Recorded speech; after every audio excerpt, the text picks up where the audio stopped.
কেউ কেউ চিন্তা করছে যে আল্লাহ আছেন, আরও উপাস্য আছে, যেমন আল্লাহ, তার সন্তান নাউজুবিল্লাহ ঈসা আলাইহিস সালাম এবং পবিত্র আত্মা রুহুল কুদুস। এই সংখ্যায় লোক আছে কি নাই? এদের সংখ্যা কত বিশ্বে? 300-400 কোটি হবে কি না? না না, আরো কম হবে, হয়তো বেশি বলে ফেলছে। মানে কোটি তো হবেই, 100 কোটির তো বেশি হবে নাকি?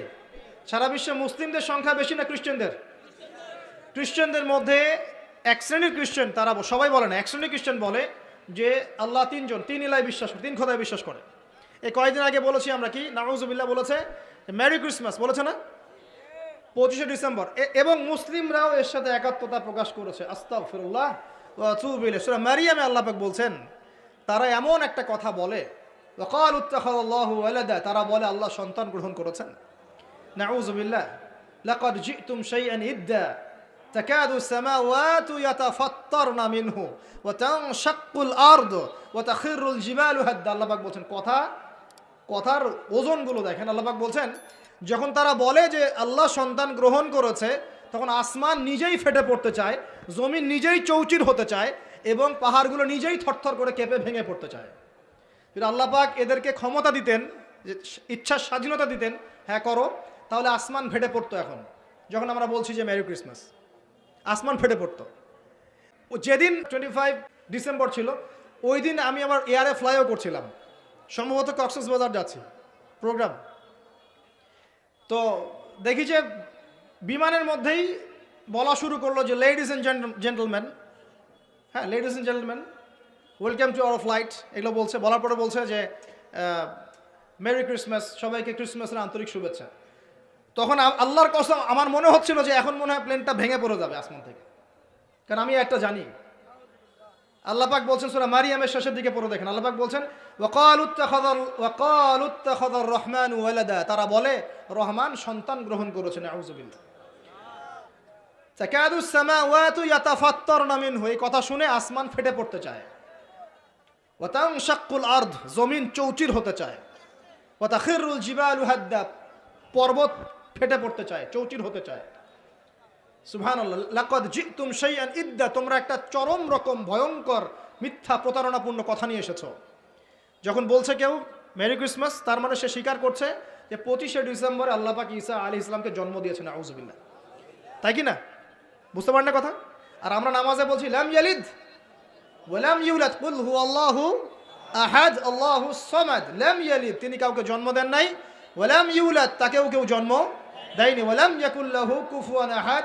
একবার এই সূরা পড়লে কোরআনের 3 ভাগের 1 ভাগ পড়ার নেকি হয়ে যায়। 3 বার পড়লে 1 খতম কোরআনের নেকি হয়ে যায়। এমনি এমনি হয় না, কারণ কোরআনের 3 ভাগের 1 ভাগ হচ্ছে আল্লাহর তাওহীদ। কোরআনের 3 ভাগের 1 ভাগ কি? আল্লাহর তাওহীদ। এই যে 3 ভাগের 1 ভাগ।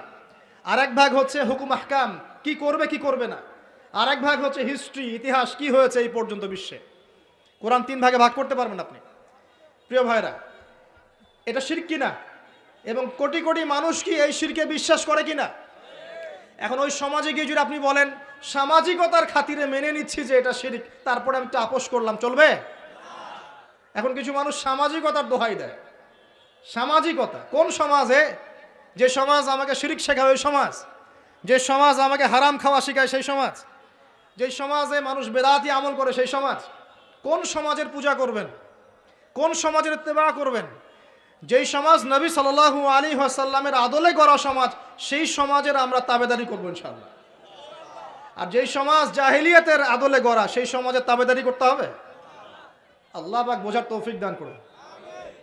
তো এই যে কিছু মানুষ এখানে শিরক করছে, তারপর কিছু মানুষ কি বলছে যে গ্রহ নক্ষত্র চন্দ্র সূর্যের উপাসনা করা যায়, করছে না মানুষ? কিছু মানুষ কবর পূজা করছে কিনা? করছে কিনা?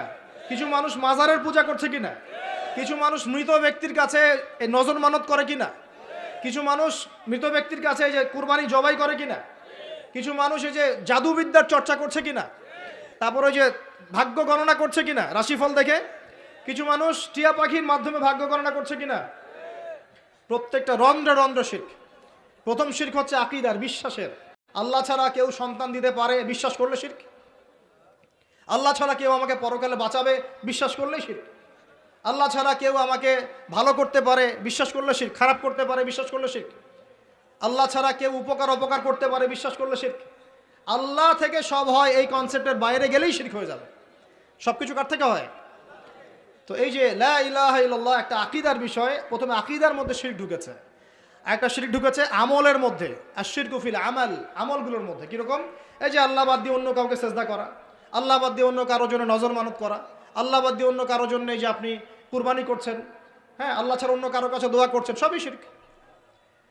এই যে আপনি হাতের মধ্যে একটা বালা পরে আছে, বালাটা খুলতে বললে খোলেন না, কেন খোলেন না? আপনার ধারণা এটা খুলে ফেললে আপনার ক্ষতি হবে, রোগ আর ভালো হবে না। এই যে আকীদা, শিরকি আকীদা, শিরকি আকীদা, টাটকা শিরকি আকীদাটা যদি মনে করেন যে এটা খুললে, এই যে আংটি একটা পরেছেন মনে করেন, এই নিয়াতে পরে থাকেন যে এই আংটি পরার পরে আমার রোগ ভালো হবে, টাটকা শিরকিটা। এমনি যদি পড়েন সৌন্দর্য বর্ধনের জন্য পড়েছি, কোনো সমস্যা নাই, ইন্নামাল আমালু বিন্নিয়াত। কিন্তু যদি এই নিয়াতে পড়েন এই আংটিটা পরলে আমার রোগটা ভালো হবে, খুললে আর রোগ ভালো হবে না, ব্যাস শিরক হয়ে গেছে। তারপরে বিয়ে হচ্ছে না, তাবিজ করতেছে, তাবিজ করলে বিয়ে হবে, শিরক হয়ে গেল। আবার একজন একজনকে ভালোবাসে, অবৈধ ভালোবাসা, বৈধটা না অবৈধটা, এখন তার আবার বিয়ে ঠিক হয়েছে এক জায়গায়, এই বিয়ে সে ভাঙাবে, কবিরাজের কাছে গিয়ে বিয়ে ভাঙানি করতেছে, চালাচালি করতেছে, নকশা আঁকতেছে, করে না? স্বামী স্ত্রীর কথা শোনে না, স্ত্রী চলে গেছে কবিরাজের কাছে, গিয়ে বলছে আমার স্বামী আমার কথা শোনে না, তাবিজ করবো, তাবিজ দেন। স্বামী ঘুমায়, বালিশের নিচে দেখে তাবিজ। আছেন এরকম কুফরি কালাম?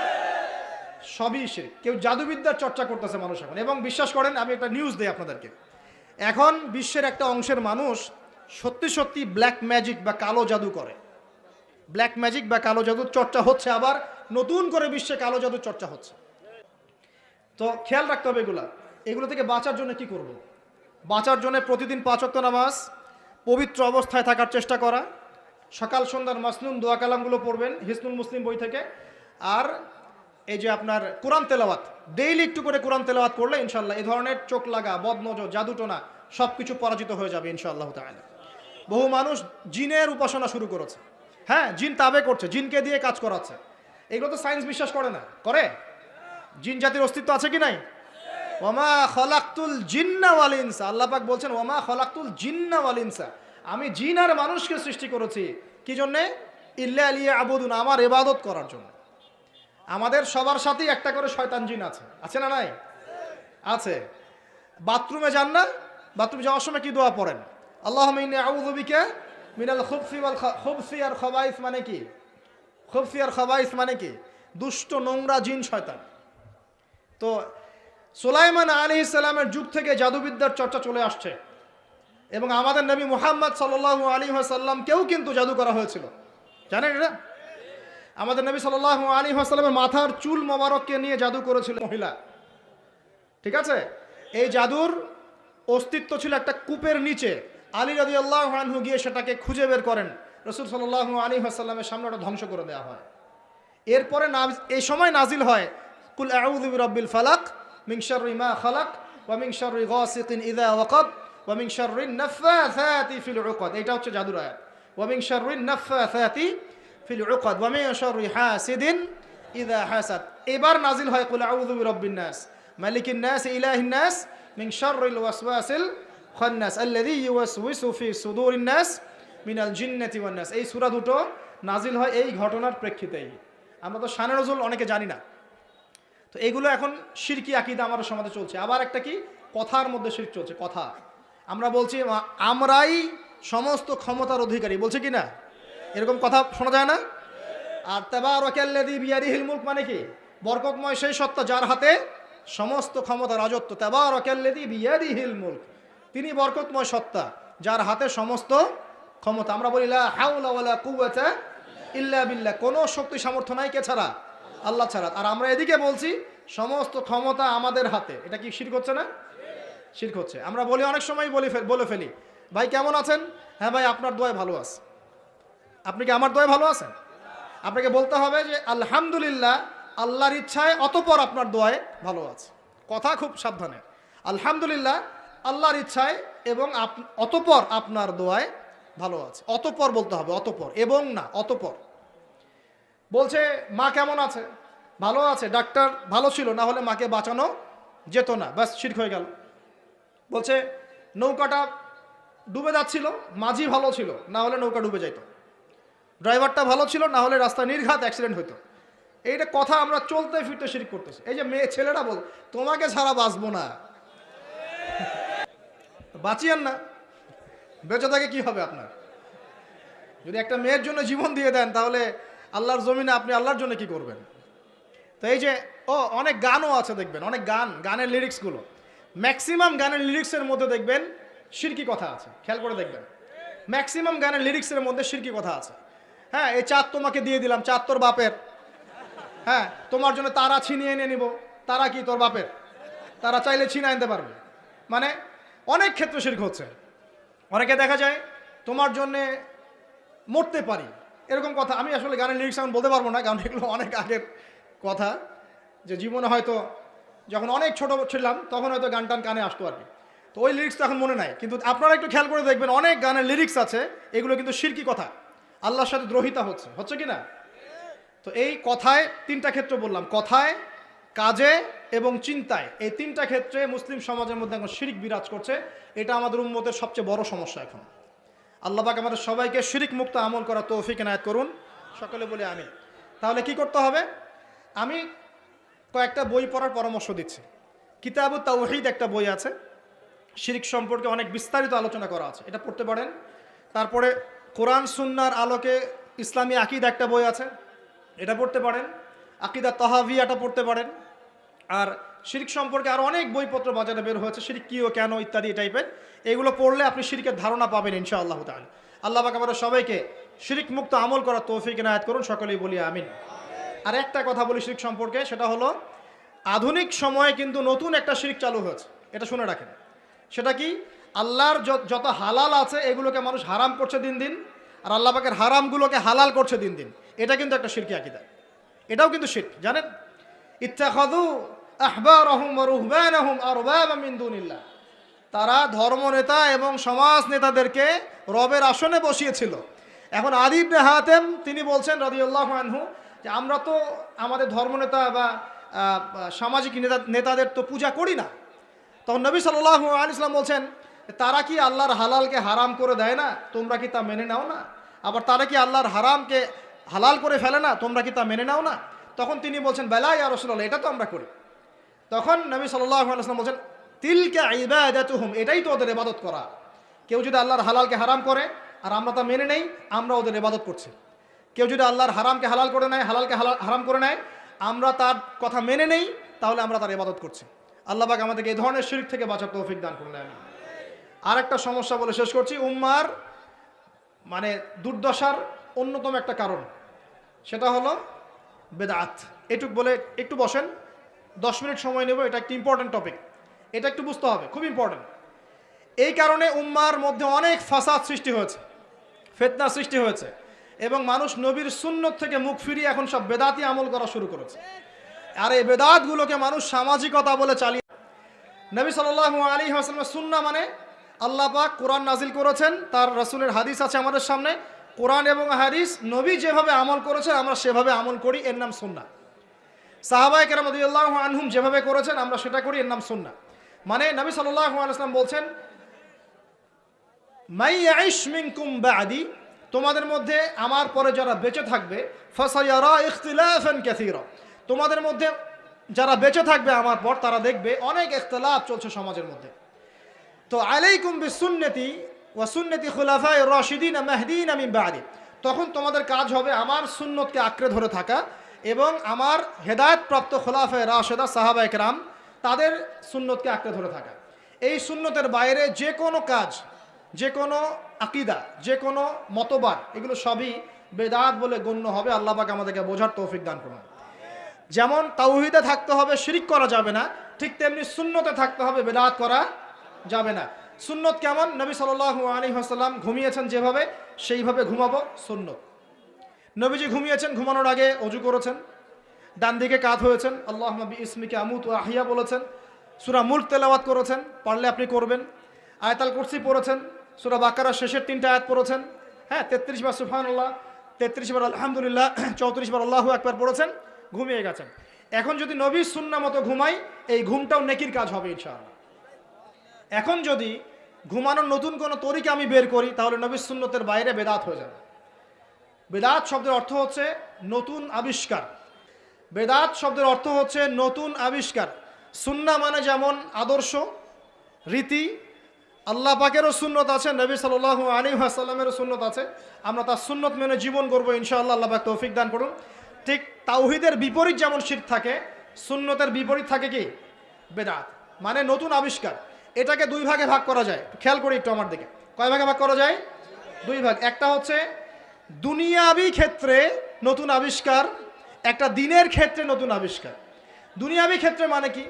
এই যে মোবাইল ফোন আপনার হাতে আছে, এই মোবাইল ফোন কি রাসূলের যুগে ছিল? সাহাবীদের যুগে ছিল? এই যে লাইটিং করেছি, নবীর যুগে এরকম লাইট ছিল? মাইকে কথা বলছি, নবীর যুগে মাইক ছিল? এরোপ্লেন, আমরা এয়ারক্রাফটে সফর করছি, নবীর যুগে এয়ারক্রাফট ছিল? খেয়াল করে দেখেন, আমরা যখন বাহনে উঠছি, আমরা বাহনে উঠে দোয়া পড়ছি, আল্লাহু আকবার আল্লাহু আকবার আল্লাহু আকবার, সুবহানাল্লাযী সাখখারা লানা হাযা ওয়া মা কুন্না লাহু মুকরিনিন ওয়া ইন্না ইলা রাব্বিনা লামুনকালিবুন। এই দোয়া বদলে গেছে না যায় নাই? দোয়াটা কি বদলেছে? এই দোয়াটা নবী সাল্লাল্লাহু আলাইহি ওয়াসাল্লাম গাধার পিঠে উঠে পড়েছেন, ঘোড়ার পিঠে উঠে পড়েছেন, ওই সময়কার সমসাময়িক বাহনের পিঠে উঠে পড়েছেন। আমরা এ যুগের সমসাময়িক বাহনের পিঠে উঠে একই দোয়া পড়ছি। দোয়া কি চেঞ্জ হয়েছে না বাহন চেঞ্জ হয়েছে? এই যে বাহন যে পরিবর্তন হয়েছে, এটা টেকনোলজি না? প্রযুক্তি, টেকনোলজি। এটা হচ্ছে দুনিয়ার ক্ষেত্রে বেদাত, যেটা সম্পূর্ণ জায়েজ। কথা বুঝতে পারছেন? এটা সম্পূর্ণ জায়েজ যতক্ষণ পর্যন্ত না স্পষ্ট কোনো দলিল পাওয়া যাচ্ছে এটার এগেনস্টে, যেটা হারাম। স্পষ্ট দলিল না পাওয়া যাওয়া পর্যন্ত এটাকে আপনি বৈধ রাখতে পারেন। এটা এক নম্বর। আরেকটা বেদাত হলো দিনের ক্ষেত্রে বেদাত। দিনের ক্ষেত্রে কেমন? নবী সাল্লাল্লাহু আলাইহি ওয়াসাল্লাম বলছেন, মান আহদাথা ফি আমরিনা হাযা, সহিহ মুসলিম হাদিস নাম্বার 1718। নবীজি বলছেন, মান আহদাথা ফি আমরিনা হাযা মা লাইসা মিনহু ফাহুয়া রাদ। কোন ব্যক্তি যদি এই দিন ইসলামের মধ্যে এমন কোন আমল চালু করে যে আমলের সমর্থনে আমাদের পক্ষ থেকে কোনো প্রমাণ নাই, সেটাই রদ বা প্রত্যাখ্যাত, সেটা বাতিল। নবী সাল্লাল্লাহু আলাইহি ওয়াসাল্লাম অন্য হাদিসে বলছেন, মান আহদাথা ফি আমরিনা হাযা মা লাইসা মিনহু ফাহুয়া রাদ, মান আমিলা আমালান লাইসা আলাইহি আমরুনা ফাহুয়া রাদ। সংজ্ঞা শিখলাম কি? আমার সাথে বলেন দেখি, বেদাত শব্দের অর্থ কি? নতুন আবিষ্কার। কয় প্রকার হয়? কয় প্রকার হয়? একটা দুনিয়াবি ক্ষেত্রে, যেমন বললাম যে এই যে প্রযুক্তিগত বেদাত যেগুলো হয়েছে, এগুলো জায়েজ না জায়েজ? জায়েজ যতক্ষণ পর্যন্ত না এগুলোর বিপরীতে কোনো দলিল স্পষ্ট পাওয়া যাচ্ছে ততক্ষণ পর্যন্ত জায়েজ। আর একটা দিনের ক্ষেত্রে যেটা, সেটা কি জায়েজ হবে না না জায়েজ হবে? দিনের ক্ষেত্রে যদি আমরা এমন কোনো আমল করি নেকির আশায়, সওয়াবের আশায়, যেটা রাসূল করেন নাই, সাহাবীরা করেন নাই, এবং তাবেঈন ইমামগণ সবার থেকে প্রমাণিত না, এই কাজটা যদি সওয়াবের আশায় করতে যাই, যার পক্ষে কোনো দলিল পাওয়া যায় না, সেটাকেই বাতিল প্রত্যাখ্যাত বেদাত বলা হয়। কথা বুঝতে পারছেন কিনা? উদাহরণ দিলে এবার ক্লিয়ার হবে। কয়েকটা ভাবে হতে পারে। যেমন এক নাম্বার ধরন কেমন? মনে করেন যে আপনি হালুয়া রুটি সেমাই খাবেন, খুব ভালো কথা। হালুয়া রুটি সেমাই খাওয়া কি জায়েজ না জায়েজ? এই খাবারটা হালাল না হারাম? হালাল। আপনি এখনও খেতে পারেন, আপনি সকালেও খেতে পারেন, আপনি দুপুরেও খেতে পারেন, যখন ইচ্ছা তখন খেতে পারেন। কিন্তু যদি আপনি কোনো দিবসকে কেন্দ্র করে এরকম একটা সংস্কৃতি চালু করেন যে আজকে 15ই শাবান আমরা সবাই এখন হালুয়া রুটি খাবো, এই যে একটা দিনকে কেন্দ্র করে আপনি একটা নতুন কাজ শুরু করলেন, এই কাজটাকে আমরা বেদাত বলে ফেলছি। মনে করেন আপনি দরুদ পড়বেন, খুব ভালো কথা, দরুদ ভালো জিনিস, দরুদ পড়লে নেকি হয়। কিন্তু আপনি দরুদ পড়লে নেকি হয়, রাসূলের জীবনী চর্চা করলে নেকি হয়, তাকে সালাম দিলে নেকি হয়, সব ঠিক আছে। কিন্তু এখন যদি আপনি নবীর জন্ম দিবসটাকে কেন্দ্র করে এই কাজগুলোকে ঘটা করে করার চেষ্টা করেন, যেটা নবীজি করেন নাই, সাহাবীরা করেন নাই, এটা হলো ধরনগত বেদাত। কথা বুঝতে পারছেন কিনা? দুই নম্বরে আসেন, একটা হয় জিন্সগত। জিন্স মানে প্রকরণ। এটা কেমন? আল্লাহ পাক আমাদেরকে কুরবানি করতে বলেছেন চতুষ্পদ জন্তু। চতুষ্পদ জন্তু বুঝি? 4 পাওয়ালা। এখন ঘোড়ারও তো 4 পা আছে। এখন যদি আমরা কুরবানি করতে গিয়ে এখন ঘোড়া কুরবানি করা শুরু করি, বলেন কি বুঝলেন? আচ্ছা ঘোড়া বাদ দেন, মুরগি কুরবানি করা শুরু করলেন, মোরগ কুরবানি করা শুরু করলেন, মনে করলেন যে সমস্যা কি, এটাও তো আল্লাহর সৃষ্টি, হালাল তো, মুরগি খাওয়া তো হালাল, মোরগ খাওয়া তো হালাল, তো গরু ছাগল বাদ দিয়ে মুরগি কুরবানি করলাম, কি সমস্যা? করতে পারবেন না, কারণ আল্লাহ পাক চতুষ্পদ জন্তু কুরবানির কথা বলেছেন। এটা যদি করেন জিনসগত বেদাত হয়ে যাবে। কথা বুঝতে পারছেন? 3 নাম্বার একটা হচ্ছে যেটাকে আমরা বলি আদাদ বা সংখ্যাগত। যেমন আল্লাহ পাক বলেছেন এশার নামাজ পড়তে 4 রাকাত, ফরজ নামাজ কয় রাকাত? 4 রাকাত। কেউ যদি মনে করে এখন না নামাজ খুব ভালো কাজ, নামাজ পড়লে নেকি হয়, তো 4-এর জায়গায় আমি 5 রাকাত পড়বো, কি হবে? ফজরের নামাজ 2 রাকাত ফরজ। আর কেউ যদি মনে করে নামাজ তো খুব ভালো জিনিস, ভালো কাজ করলে কি সমস্যা, নামাজ তো পড়লে নেকি হয়, 2 রাকাত পড়লে নেকি হয়, 4 রাকাত পড়লে আরো বেশি নেকি হয়। আর 4 রাকাত পড়া শুরু করলো, কি হবে? গ্রহণযোগ্য না বাতিল? এটা হলো আপনার এই যে সংখ্যাগত একটা বেদাত হয়ে গেল। কথা বুঝতে পারছেন? একটা হচ্ছে আপনার স্থানগত বেদাত। স্থানগত কেমন? তাওয়াফ করতে হয় কোথায়? মাতাফে। কোথায় তাওয়াফ করে? মাতাফে। হজ করে কোথায়? আরাফার মাঠে। আমরা যদি মনে করি না আজকে আমরা লাঙ্গল কোটে হজ করব, এখানে একটা কাবা বানাবো, এখানেই হজের সব সিস্টেম করব, এখানেই তাওয়াফ হবে, এটা হবে কি? স্থানগত বাতিল একটা কাজ, স্থানগত বেদাত। তাওয়াফ করতে হয় মাতাফে। মাতাফে অনেক ভিড়, তাওয়াফ করার জায়গা নাই। কেউ মনে করলো না আমি হারাম শরীফের পিছন দিক থেকে তাওয়াফ করে আসি, 7 বার চক্কর দিয়ে আসে, হবে? স্থানগত বেদাত। এরকম করে সংখ্যাগত, ধরনগত, স্থানগত, প্রকরণগত বেদাত হতে পারে। আবার পদ্ধতিগত হতে পারে, কাইফিয়াত। যেমন অজু করতে হয়, প্রথমে বিসমিল্লাহ বলেন, এই যে হাত ধুচ্ছেন, কুলি করছেন, নাকে পানি দিচ্ছেন, তাই না? তারপরে কনুই ধুচ্ছেন, আস্তে আস্তে পা ধুচ্ছেন। এখন আপনি চিন্তা করলেন যে অজু তো অজুই, হাত ধোয়া পা ধোয়া নিয়েই কথা, আমি আগে পাটা ধুই, তারপরে মাথা মাসা করি, তারপরে হাত ধুবো কনুই পর্যন্ত, তারপরে কুলি করে অজু মাশাআল্লাহ সারা। পদ্ধতি নতুন বানালেন, এটা কি হবে? পদ্ধতিগত বেদাত। এই কারণেই বলছি দরুদ আপনি পড়বেন, ঠিক আছে, কোনো সমস্যা নাই। আপনি আল্লাহর জন্য দাঁড়িয়ে কিয়াম করবেন, কোনো সমস্যা নাই। কিন্তু নবী সাল্লাল্লাহু আলাইহি ওয়াসাল্লাম, সাহাবায়ে কেরাম কি এভাবে দরুদ পড়ে তাদেরকে আল্লাহ রসুলকে হাজির নাজির মেনে দাঁড়িয়ে গিয়ে কিয়াম করেছেন কিনা, এর দলিল আগে দেখতে হবে। যদি দলিল পাওয়া যায় করবেন, পাওয়া যায় না টাটকা বেদাত করা যাবে না। যদি আপনার কাছে দলিল থাকে করবেন, আমার কাছে দলিল নাই, আমি করি নাই, সিম্পল। এখানে সামাজিকতা, এখানে পলিটিক্স, পরিবেশ, অমুক তমুক দেখার সময় সুযোগ আমাদের নাই। কারণ সারা দুনিয়ার মানুষ যদি সুদ খায়, আমরা সুদ খেতে পারবো না। সারা দুনিয়ার মানুষ যদি বলে যে জেনা হালাল, আমরা জেনা করতে পারবো না। সারা দুনিয়ার মানুষ যদি বলে মাদকদ্রব্য হালাল, সবাই খাচ্ছে, আমি খাইলে কি সমস্যা, আমরা খেতে পারবো না। সারা দুনিয়ার মানুষ যদি বলে দাড়ি কেটে ফেলো, সবাই কেটে ফেলছে, আমরা কাটতে পারবো না। সারা দুনিয়ার মানুষ যদি বলে যে নামাজ কেউ পড়তেছে না, আমরা না পড়লে কি সমস্যা, আমরা পড়তে এরকম কাজ করতে পারবো না। সারা দুনিয়ার মানুষ বলছে যে এই যুগে কি আর আল্লাহর বিধান চলে, কিন্তু আমরা বলবো যে হ্যাঁ, প্রত্যেক যুগেই আল্লাহর বিধান চলার চেষ্টা করতে হবে। সারা দুনিয়ার মানুষ কি বললো আর সংখ্যাগরিষ্ঠ মানুষ কি বললো, এগুলো দেখার বোঝার সময় নেই আমাদের। কারণ কোরআন এবং সুন্নাহ যা বলেছে অকাট্য সত্য তাই করতে হবে। এই কাজের পিছনে যদি দলিল পাওয়া যায় কাজ করবেন, যদি দলিল পাওয়া না যায় তারপরেও যদি আপনি করেন, আপনি টাটকা বেদাতি মানুষ একজন। আর একজন বেদাতি মানুষের সাথে তর্ক করার মতো কুরুচিও আমাদের কাছে নাই। বেদাতের কেন করে মানুষ? অজ্ঞতা বশত, হঠকারিতা বশত, দলিল না থাকার কারণে, জাল দলিল পেশ করার কারণে। কেন মানুষ করে? মানুষ করে দুনিয়ার স্বার্থগত কারণে, লৌকিকতার কারণে, মানুষকে সন্তুষ্ট করার কারণে। কি পরিণতি হবে? 2-4টা হাদিস বলে শেষ করছি।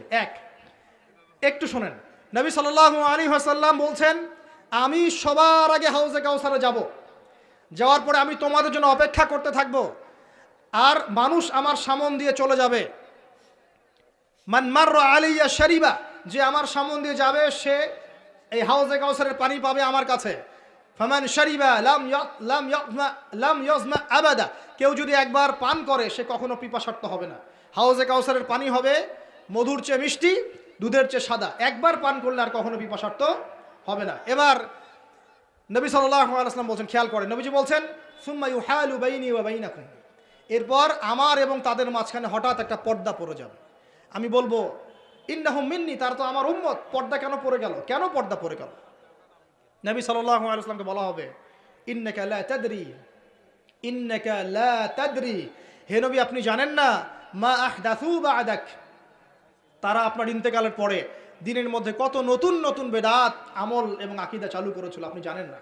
নবীজি তখন বলবেন, সুহকান সুহকান, দূর হয়ে যাও, দূর হয়ে যাও, লিমান গায়্যারা বা'দি, যারা আমার পরে দিনকে পরিবর্তন করেছো তারা এখান থেকে দূর হয়ে যাও। অন্য হাদিসে আসছে, নবী সাল্লাল্লাহু আলাইহি ওয়াসাল্লাম বলছে মান আহদাসা হাদাসান, কেউ যদি কোনো বেদাত করে, ওয়া আওয়া মুহদিসান, এবং বেদাতিকে সম্মান করে আশ্রয় দেয়, সে যেন ইসলাম ধ্বংস করার কাজে সাহায্য করলো।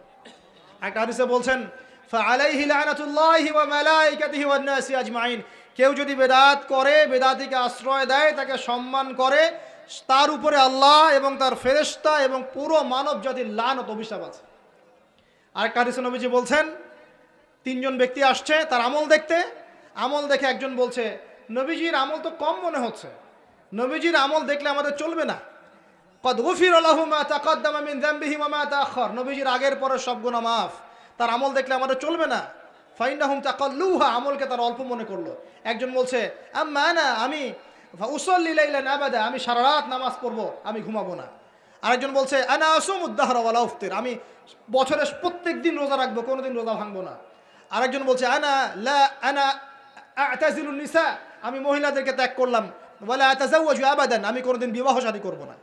এবার নবী সাল্লাল্লাহু আলাইহি ওয়াসাল্লাম এসে বলছেন আনতুম কুলতুম কাযা ওয়া কাযা, তোমরা কি এরকম এরকম কথা বলছিলে? তখন সাহাবীরা বলেন হ্যাঁ ইয়া রাসূলুল্লাহ, আমরা এরকম কথা বলছিলাম। নবীজি বলেন শুনে রাখো, ওয়াল্লাহি, আল্লাহর কসম করে বলছি, লাইন্নী আতকাকুম লিল্লাহি ওয়া আতকাকুম লিল্লাহি ওয়া আতকাকুম বিহি, ওয়াল্লাহি, আমি আল্লাহর কসম করে বলছি, ওয়া ইন্নী লা আখশাকুম লিল্লাহি ওয়া আতকাকুম বিহি, আমি তোমাদের চাইতে বেশি আল্লাহকে ভয় করি এবং আমি তোমাদের মধ্যে বেশি মুত্তাকি মানুষ, তোমাদের মধ্যে সবচেয়ে মুত্তাকি আমি, এবং আমি সবচেয়ে বেশি আল্লাহকে ভয় করি।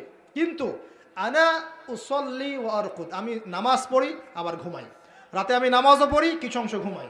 আনা আসুম ওয়া আফতির, আমি সিয়ামও রাখি আবার ছেড়েও দিই, রোজাও রাখি ছেড়েও দিই, টানা আমি সারা বছর রোজা রাখি না। আনা আতাজাওয়াজু নিসা, আমি যে বিয়ে শাদী করেছি, আমার স্ত্রীরা আছে, আমার একাধিক স্ত্রী আছে। ফামান, শোনেন, ফামান রাগিবা আন সুন্নতি, নবীজি বলছেন কেউ যদি আমার এই সুন্নত থেকে মুখ ফিরিয়ে নেয়, ফামান রাগিবা আন সুন্নতি, কেউ যদি আমার সুন্নত থেকে মুখ ফিরায়, মানে বেদাতি আমল চালু করে, তাহলে কি ফামান রাগিবা আন সুন্নতি ফালাইসা মিন্নি, সে আমার উম্মতের অন্তর্ভুক্ত না। এই হাদিস যথেষ্ট। নবীর সুন্নত যখন যেটা যেভাবে পাবেন সেইভাবে আমল করবেন, এর বাইরে কোনো তরিকা ফলো করতে গেলে কি হবে?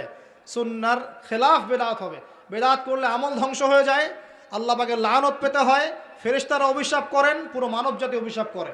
এবং যে ব্যক্তি শুধু বেদাত করে না, বেদাতিকে আশ্রয় দেয়, তাকে নবী সাল্লাল্লাহু আলাইহি ওয়াসাল্লাম বলছেন সে যেন ইসলাম ধ্বংস করার কাজে সাহায্য করলো। আর দুটো মারাত্মক কথা হচ্ছে এই, ইমাম ইবনে তাইমিয়া তিনি বলছেন যে আল বেদাআতু আহাব্বু ইলাল ইবলিস মিনাল মাসিয়া, এই বেদাতগুলো ইবলিসের কাছে পাপের চাইতে বেশি পছন্দের, মিষ্টি। কারণ একজন পাপী মানুষ তওবা করার ফুরসত পায়, সে মনে করে যে আমি চুরি করছি, জেনা করছি, খারাপ কাজ করছি, এটা পাপ হচ্ছে, সে তওবা করার সুযোগ পেতে পারে। কিন্তু একজন বেদাতি মানুষ সে মনে করে আমি ভালো কাজই তো করছি, আমি কেন তওবা করব? তাই মৃত্যুর আগ পর্যন্ত তো তওবা করার ফুরসত হয় না। এটা খুব খারাপ। আর লাস্ট খারাপ কি, যদি কেউ বেদাতি আমল করে, সে আন্নাহু জাআমা আন্না রাসূলুল্লাহ সাল্লাল্লাহু আলাইহি ওয়াসাল্লাম ক্বাদ খানাল খিয়ানা, সে যদি বেদাতি আমল করে, সে প্রমাণ করতে চাচ্ছে যে সে রাসূল সাল্লাল্লাহু আলাইহি ওয়াসাল্লামকে বলতে চাচ্ছে যে আল্লাহর রাসূল দিনকে পরিপূর্ণ করেন নাই, আমি তার চেয়ে দিন বেশি বুঝি, এবং রাসূল সাল্লাল্লাহু আলাইহি ওয়াসাল্লাম দিনের আমানতদারিতার সাথে খেয়ানত করেছেন। নাউযু বিল্লাহি মিন যালিক। নবী সাল্লাল্লাহু আলাইহি ওয়াসাল্লাম মসজিদে বসেছিলেন, জিবরাইল আলাইহিস সালাম এসে 4টা প্রশ্ন করেছেন। কয়টা? 4টা। তার মধ্যে একটা ছিল ইয়া মুহাম্মদ, বলেন সাল্লাল্লাহু আলাইহি ওয়াসাল্লাম, আখবিরনি আনিল ঈমান, আমাকে ঈমান সম্পর্কে বলুন, ঈমান কি? নবী সাল্লাল্লাহু আলাইহি ওয়াসাল্লাম বলেছেন আল ঈমানু, আল ঈমান হচ্ছে আন তুমিনা বিল্লাহ, তুমি আল্লাহর প্রতি বিশ্বাস করবে, ওয়া মালাইকাতিহি, আল্লাহ পাকের ফেরেশতা মণ্ডলীর প্রতি বিশ্বাস করবে, ওয়া কুতুবিহি, আল্লাহ পাকের আসমানি কিতাব সমূহে বিশ্বাস করবে, ওয়া রুসুলিহি, আল্লাহ প্রেরিত সমস্ত রসুলগণের প্রতি বিশ্বাস করবে, ওয়াল ইয়াউমিল আখির, পরকালের প্রতি বিশ্বাস করবে, ওয়া আন তুমিনা বিল কদরি খাইরিহি ওয়া শাররিহি, এবং তুমি তাকদীর বা ভাগ্যের ভালো মন্দের প্রতি বিশ্বাস করবে।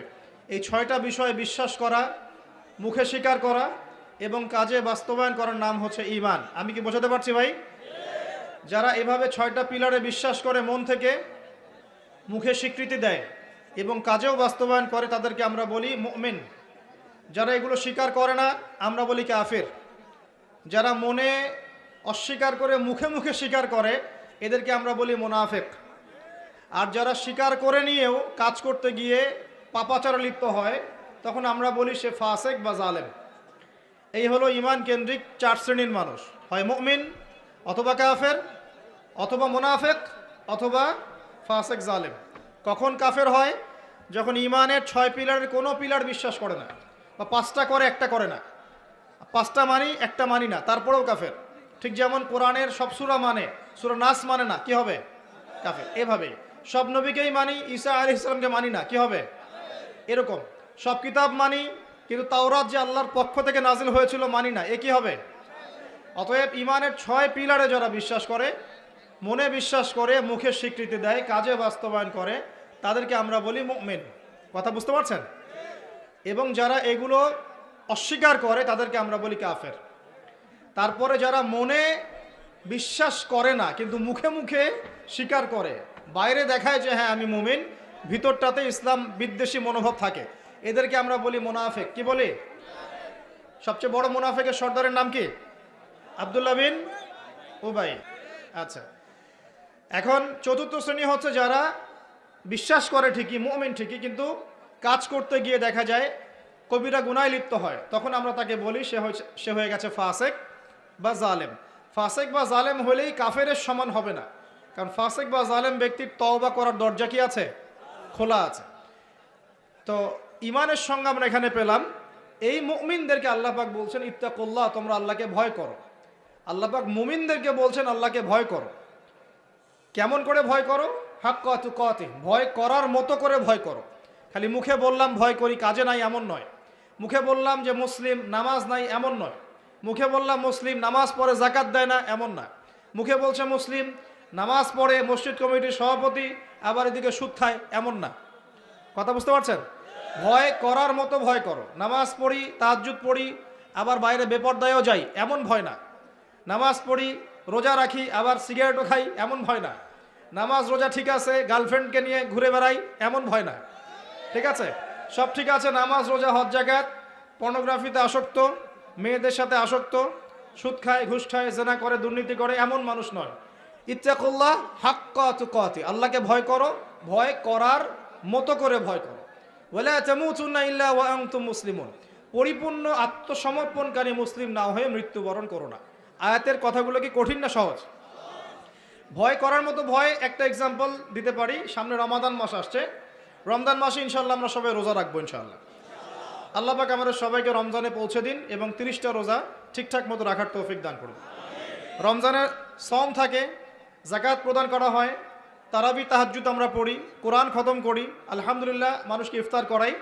দেখেন এই কাজগুলো যখন আমরা করি, কেউ কিন্তু দেখছে না আমি রোজা আছে কিনা।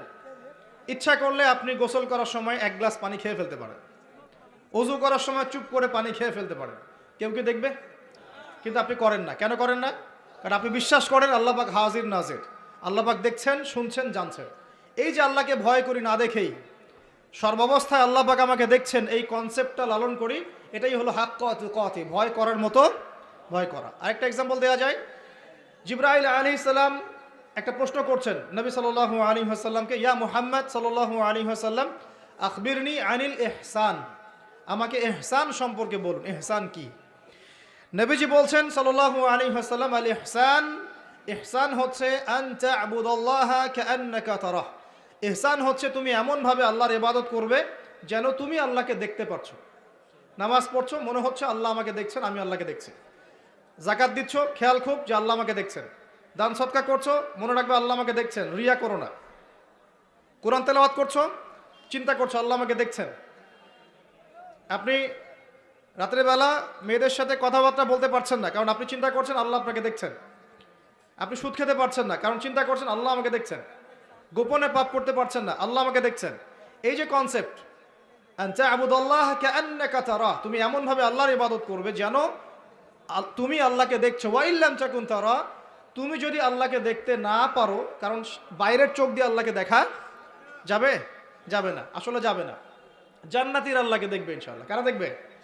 জান্নাতীরা আল্লাহ পাককে দেখবে। এটা বলে দিই ছোট্ট করে, জান্নাতের যত নাজ নেয়ামত দেওয়া হবে, এই নাজ নেয়ামতগুলো দেওয়ার পরে আল্লাহ পাক জিজ্ঞাসা করবেন আর কিছু চাও?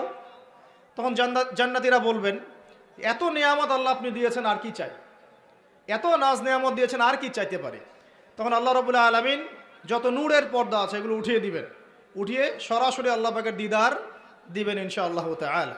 এরপরে জান্নাতের সৌন্দর্য ফিকে মনে হবে, স্বাভাবিক। কে সবচেয়ে বেশি সুন্দর? আচ্ছা, তো এই দুনিয়াতে আল্লাহকে দেখা যাবে না এই চোখ দিয়ে, তাহলে ওয়াইল্লাম তাকুন তারা, তুমি যদি আল্লাহকে দেখতে না পারো ফাইন্নাহু ইয়ারাক, তাহলে জেনে রাখবে আল্লাহ পাক তোমাকে দেখছেন। এই কনসেপ্টটার নাম হচ্ছে ইহসান। ইহসানের সাথে যদি প্রতিটা ইবাদত করা যায় তাহলে আমরা প্রকৃত তাকওয়া অর্জন করতে পারবো ইনশাআল্লাহ তাআলা। ওয়ালা তামুতুন্না ইল্লা ওয়া আনতুম মুসলিমুন, আর পরিপূর্ণ মুসলিম না হয়ে তোমরা মৃত্যুবরণ করো না। যখন আমরা টেবিলের নিচ দিয়ে ঘুষ নেই, যদি আমরা ইহসান বুঝতাম, ইহসান কি জিনিস, আমি এটা করতে পারতাম না। যদি আমরা মানে উপর থেকে একটা বাজেট পেশ হচ্ছে, আস্তে আস্তে হাতি লঞ্চ করা হচ্ছে, একটা হাতি আসতে আস্তে আস্তে আস্তে আস্তে আপনার আমার কাছে আস্তে আস্তে মাছি হয়ে গেল। এটা হতো না যদি আমার কাছে ইহসান থাকতো। নামাজ পড়ছি আর মানুষ আমার নামাজ দেখছে, এই জন্য নামাজটা লম্বা করছি, ইহসান থাকলে এটা হতো না। মানুষ জানুক যে আমি বড় দানশীল, এই জন্য ওয়াজ মাহফিলে এসে আমি নাম প্রকাশ করছি, আমি দিয়েছি 10, আমি 20, আমি 50, এই যে মানুষ জানুক আমি দানশীল, এরকম কনসেপ্ট থাকলে রিয়া হয়। ইহসান থাকলে রিয়া হতো না। ইহসান কি এটাই আগে বুঝি। প্রত্যেকটা ইবাদত এমনভাবে করা যে আল্লাহ আমাকে দেখছেন এবং আল্লাহ পাকের সন্তুষ্টির জন্যই করা, রাসূলের তরিকাতেই করা। আল্লাহ রাব্বুল আলামিন সবাইকে ইহসানের সাথে ইবাদত করার তৌফিক দান করুন। এরপর আল্লাহ পাক বলছেন ওয়ালা তামুতুন্না ইল্লা ওয়া আনতুম মুসলিমুন, মানে পরিপূর্ণ মুসলমান না হয়ে মৃত্যুবরণ করো না। এই জায়গাতে আমাদের অনেকের সমস্যা। আমরা মাশাআল্লাহ মুসলিম পরিবারে জন্ম নিয়েছি ঠিকই, কিন্তু ইসলামের অনেক বেসিক জিনিস আমরা জানি না। ঠিক আছে, মুসলিম পরিবারে জন্ম নেওয়ার পরেও দেখা যায় দুর্ভাগ্যজনক আমাদের অনেকেই নামাজ পড়ি না।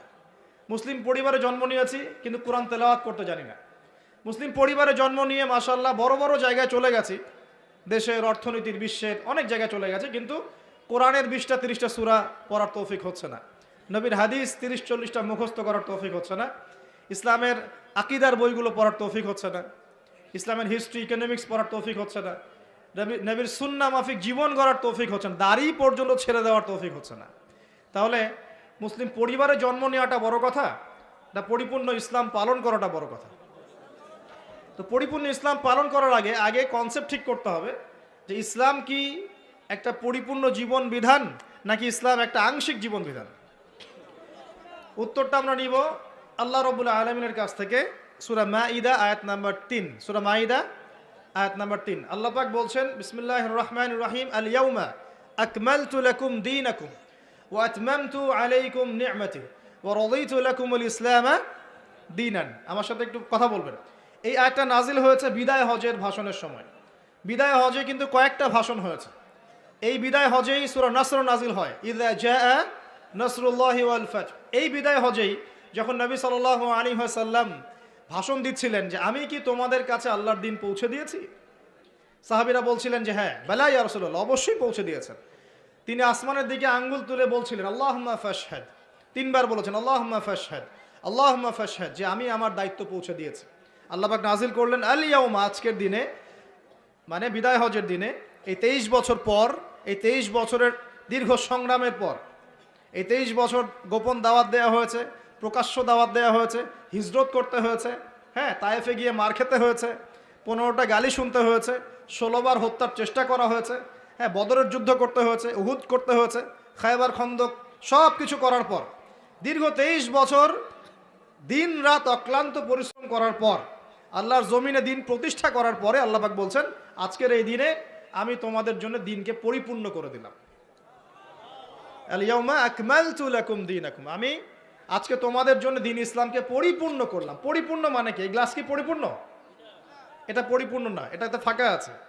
একদম পরিপূর্ণ মানে যেখানে কোনো কিছু ঢোকানোর সুযোগ থাকবে না, বের করার সুযোগ থাকবে না। আমরা যারা সায়েন্স পড়েছি টুকটাক সবাই জানি, একটা গ্লাস যদি ফিল আপ করা হয় পানি দিয়ে, এখানে যদি আমি একটা ইটের বা পাথরের টুকরা ফেলে দেই, তাহলে ওই পাথর যে পরিমাণ জায়গা দখল করবে ততটুক পরিমাণ পানি বের হয়ে যাবে কিনা? ওই কঠিন পদার্থটা স্থান দখল করবে না? ঠিক একইভাবে ইসলামের মধ্যে যদি নতুন কিছু ঢুকানো হয় তাহলে দেখা যাবে ইসলামে কিছু বের হয়ে চলে আসবে। ইসলামে কিছু নতুন ঢুকাবেন তাহলে মূল ভেজাল যেটা ঢুকাবেন ওই জায়গায় খাঁটি কিছু বের হয়ে চলে আসবে। বুঝতে পারছি? আচ্ছা, তাহলে ইসলামে কোনো কিছু ঢোকানোর সুযোগ নাই, বের করার সুযোগ নাই। আচ্ছা, আসুন, আল্লাহ পাক বলছেন আল-ইয়াউমা আকমালতু লাকুম দীনাকুম, আমি দ্বীন ইসলামকে আজকে পরিপূর্ণ করলাম। ওয়া আতমামতু আলাইকুম নি'মাতি, তোমাদের উপর আমি আমার নেয়ামতকে পূর্ণতা দিয়ে দিলাম। ওয়া রাদিতু লাকুমুল ইসলাম দীনান, দ্বীন ইসলামকে তোমাদের জীবন বিধান মনোনীত করে আমি আল্লাহ তোমাদের প্রতি সন্তুষ্ট হয়ে গেলাম। সুবহানাল্লাহ। তো প্রিয় ভাইরা, এখান থেকে বুঝতে পারলাম যে দ্বীন ইসলাম একটা পরিপূর্ণ জীবন বিধান। কেউ যদি বলে দ্বীন ইসলাম পরিপূর্ণ নয়, কেউ যদি বলে দ্বীন ইসলাম পরিপূর্ণ নয়, কিছু ঢোকানোর বাকি আছে বা কিছু বের করা যাবে, তাহলে ইমাম মালিক রাহিমাহুল্লাহর ভাষায় ফাকাদ জাআমা আন্না রাসূলুল্লাহ সাল্লাল্লাহু আলাইহি ওয়াসাল্লাম ক্বাদ খানা আর-রিসালা, এই সেন্টেন্সটা বুঝবেন। ইমাম মালিক রাহিমাহুল্লাহ বলছেন, কেউ যদি চিন্তা করে যে ইসলাম পরিপূর্ণ নয়, কিছু ঢোকানোর সুযোগ আছে, বের করার সুযোগ আছে, ঠিক আছে, তাহলে ফাকাদ আন্নামা জাআমা আন্না রাসূলুল্লাহ সাল্লাল্লাহু আলাইহি ওয়াসাল্লাম ক্বাদ খানা আর-রিসালা, তাহলে সে যেন এটা প্রতিষ্ঠা করতে চাচ্ছে বা ধারণা করছে যে নবী সাল্লাল্লাহু আলাইহি ওয়াসাল্লাম তার উপর অর্পিত রিসালাতের দায়িত্বে খেয়ানত করেছেন। নাউযুবিল্লাহ। তাই না বিষয়টা? যদি নবী সাল্লাল্লাহু আলাইহি ওয়াসাল্লাম কি আমাদেরকে কোনো বিষয় বলতে বাদ রেখেছেন যেটা ভালো, এমন কিছু নিষেধ করতে বাদ রেখেছেন যেটা খারাপ? যত কিছু ভালো আমাদের নবী সাল্লাল্লাহু আলাইহি ওয়াসাল্লাম তা আমাদেরকে শিখিয়েছেন, শিখেছেন না? আর যা কিছুই খারাপ তা থেকে আমাদের নবী সাল্লাল্লাহু আলাইহি ওয়াসাল্লাম আমাদেরকে বিরত থাকতে বলেছেন। মানে আল্লাহ এবং তার রাসূল ভালো কিছু বলতে বাদ রাখেন নাই এবং খারাপ কিছু থেকে বারণ করতে বাদ রাখেন নাই। তাহলে কেউ যদি মনে করে ইসলাম পরিপূর্ণ না, কিছু ঢুকানোর সুযোগ আছে, বের করার সুযোগ আছে, তাহলে সে ধারণা করছে যে রাসূল সাল্লাল্লাহু আলাইহি ওয়াসাল্লাম তার উপর অর্পিত রিসালাতের দায়িত্বে নাউযুবিল্লাহ খেয়ানত করেছে। তাই হচ্ছে না প্রমাণ? এবং সে দাবি করতে চাচ্ছে যে সে ইসলাম নবীর চেয়ে, সাহাবীদের চেয়ে ভালো বোঝে, তারা যেটা করেন নাই সে সেটা করছে। তার মানে কি? সে ধারণা করছে যে আমি রাসূলের চাইতে, সাহাবীদের চাইতে দিন বেশি বুঝি, তাই না? রাসূলুল্লাহ সাল্লাল্লাহু আলাইহি ওয়াসাল্লাম 15ই শাবানে হালুয়া রুটি খেয়েছেন নাকি? সবাইকে এটা খাওয়ার ট্রেডিশন তৈরি করে দিয়েছেন নাকি? রাসূলুল্লাহ সাল্লাল্লাহু আলাইহি ওয়াসাল্লাম তার নিজের জন্মদিন পালন করেছেন নাকি? সাহাবায়ে কেরাম রাদিয়াল্লাহু আনহুম কেউ কোনোদিন করেছে নাকি? এরকম অসংখ্য ঘটনা আছে, অসংখ্য, যেগুলো আমাদের সমাজে অহরহ চলছে কি চলছে না? তো যখন এগুলোতে আমরা আমল করতে শুরু করব, তার মানে আমি এটা প্রমাণ করতে চাচ্ছি যে আমি নবীর চাইতে, সাহাবীদের চাইতে দিন বেশি বুঝি। নাউযুবিল্লাহ।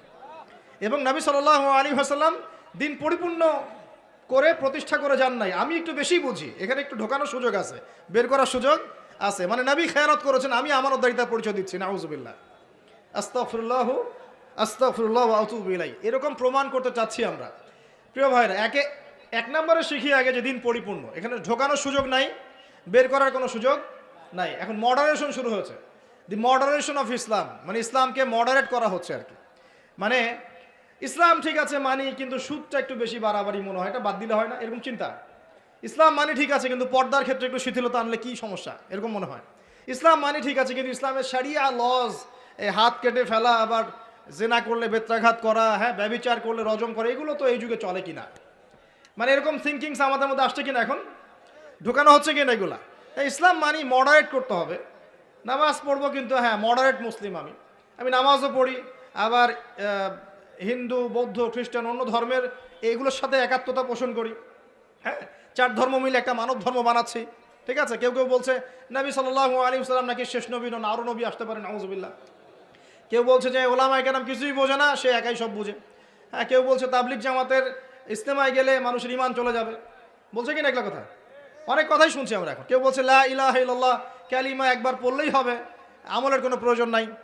আবার কেউ বলছে কবিরা গুনাহ করলেই সে কাফের হয়ে যায়, তাকে হত্যা করা যায়। আবার কেউ বলছে যে আলী রাদিয়াল্লাহু আনহুর মর্যাদা নবী সাল্লাল্লাহু আলাইহি ওয়াসাল্লামের চাইতেও বেশি, নাউযুবিল্লাহ। কেউ বলছে আরও নবী আসতে পারে, গোলাম আহমদ কাদিয়ানিও একজন। কত মানুষ কত কথা বলছে।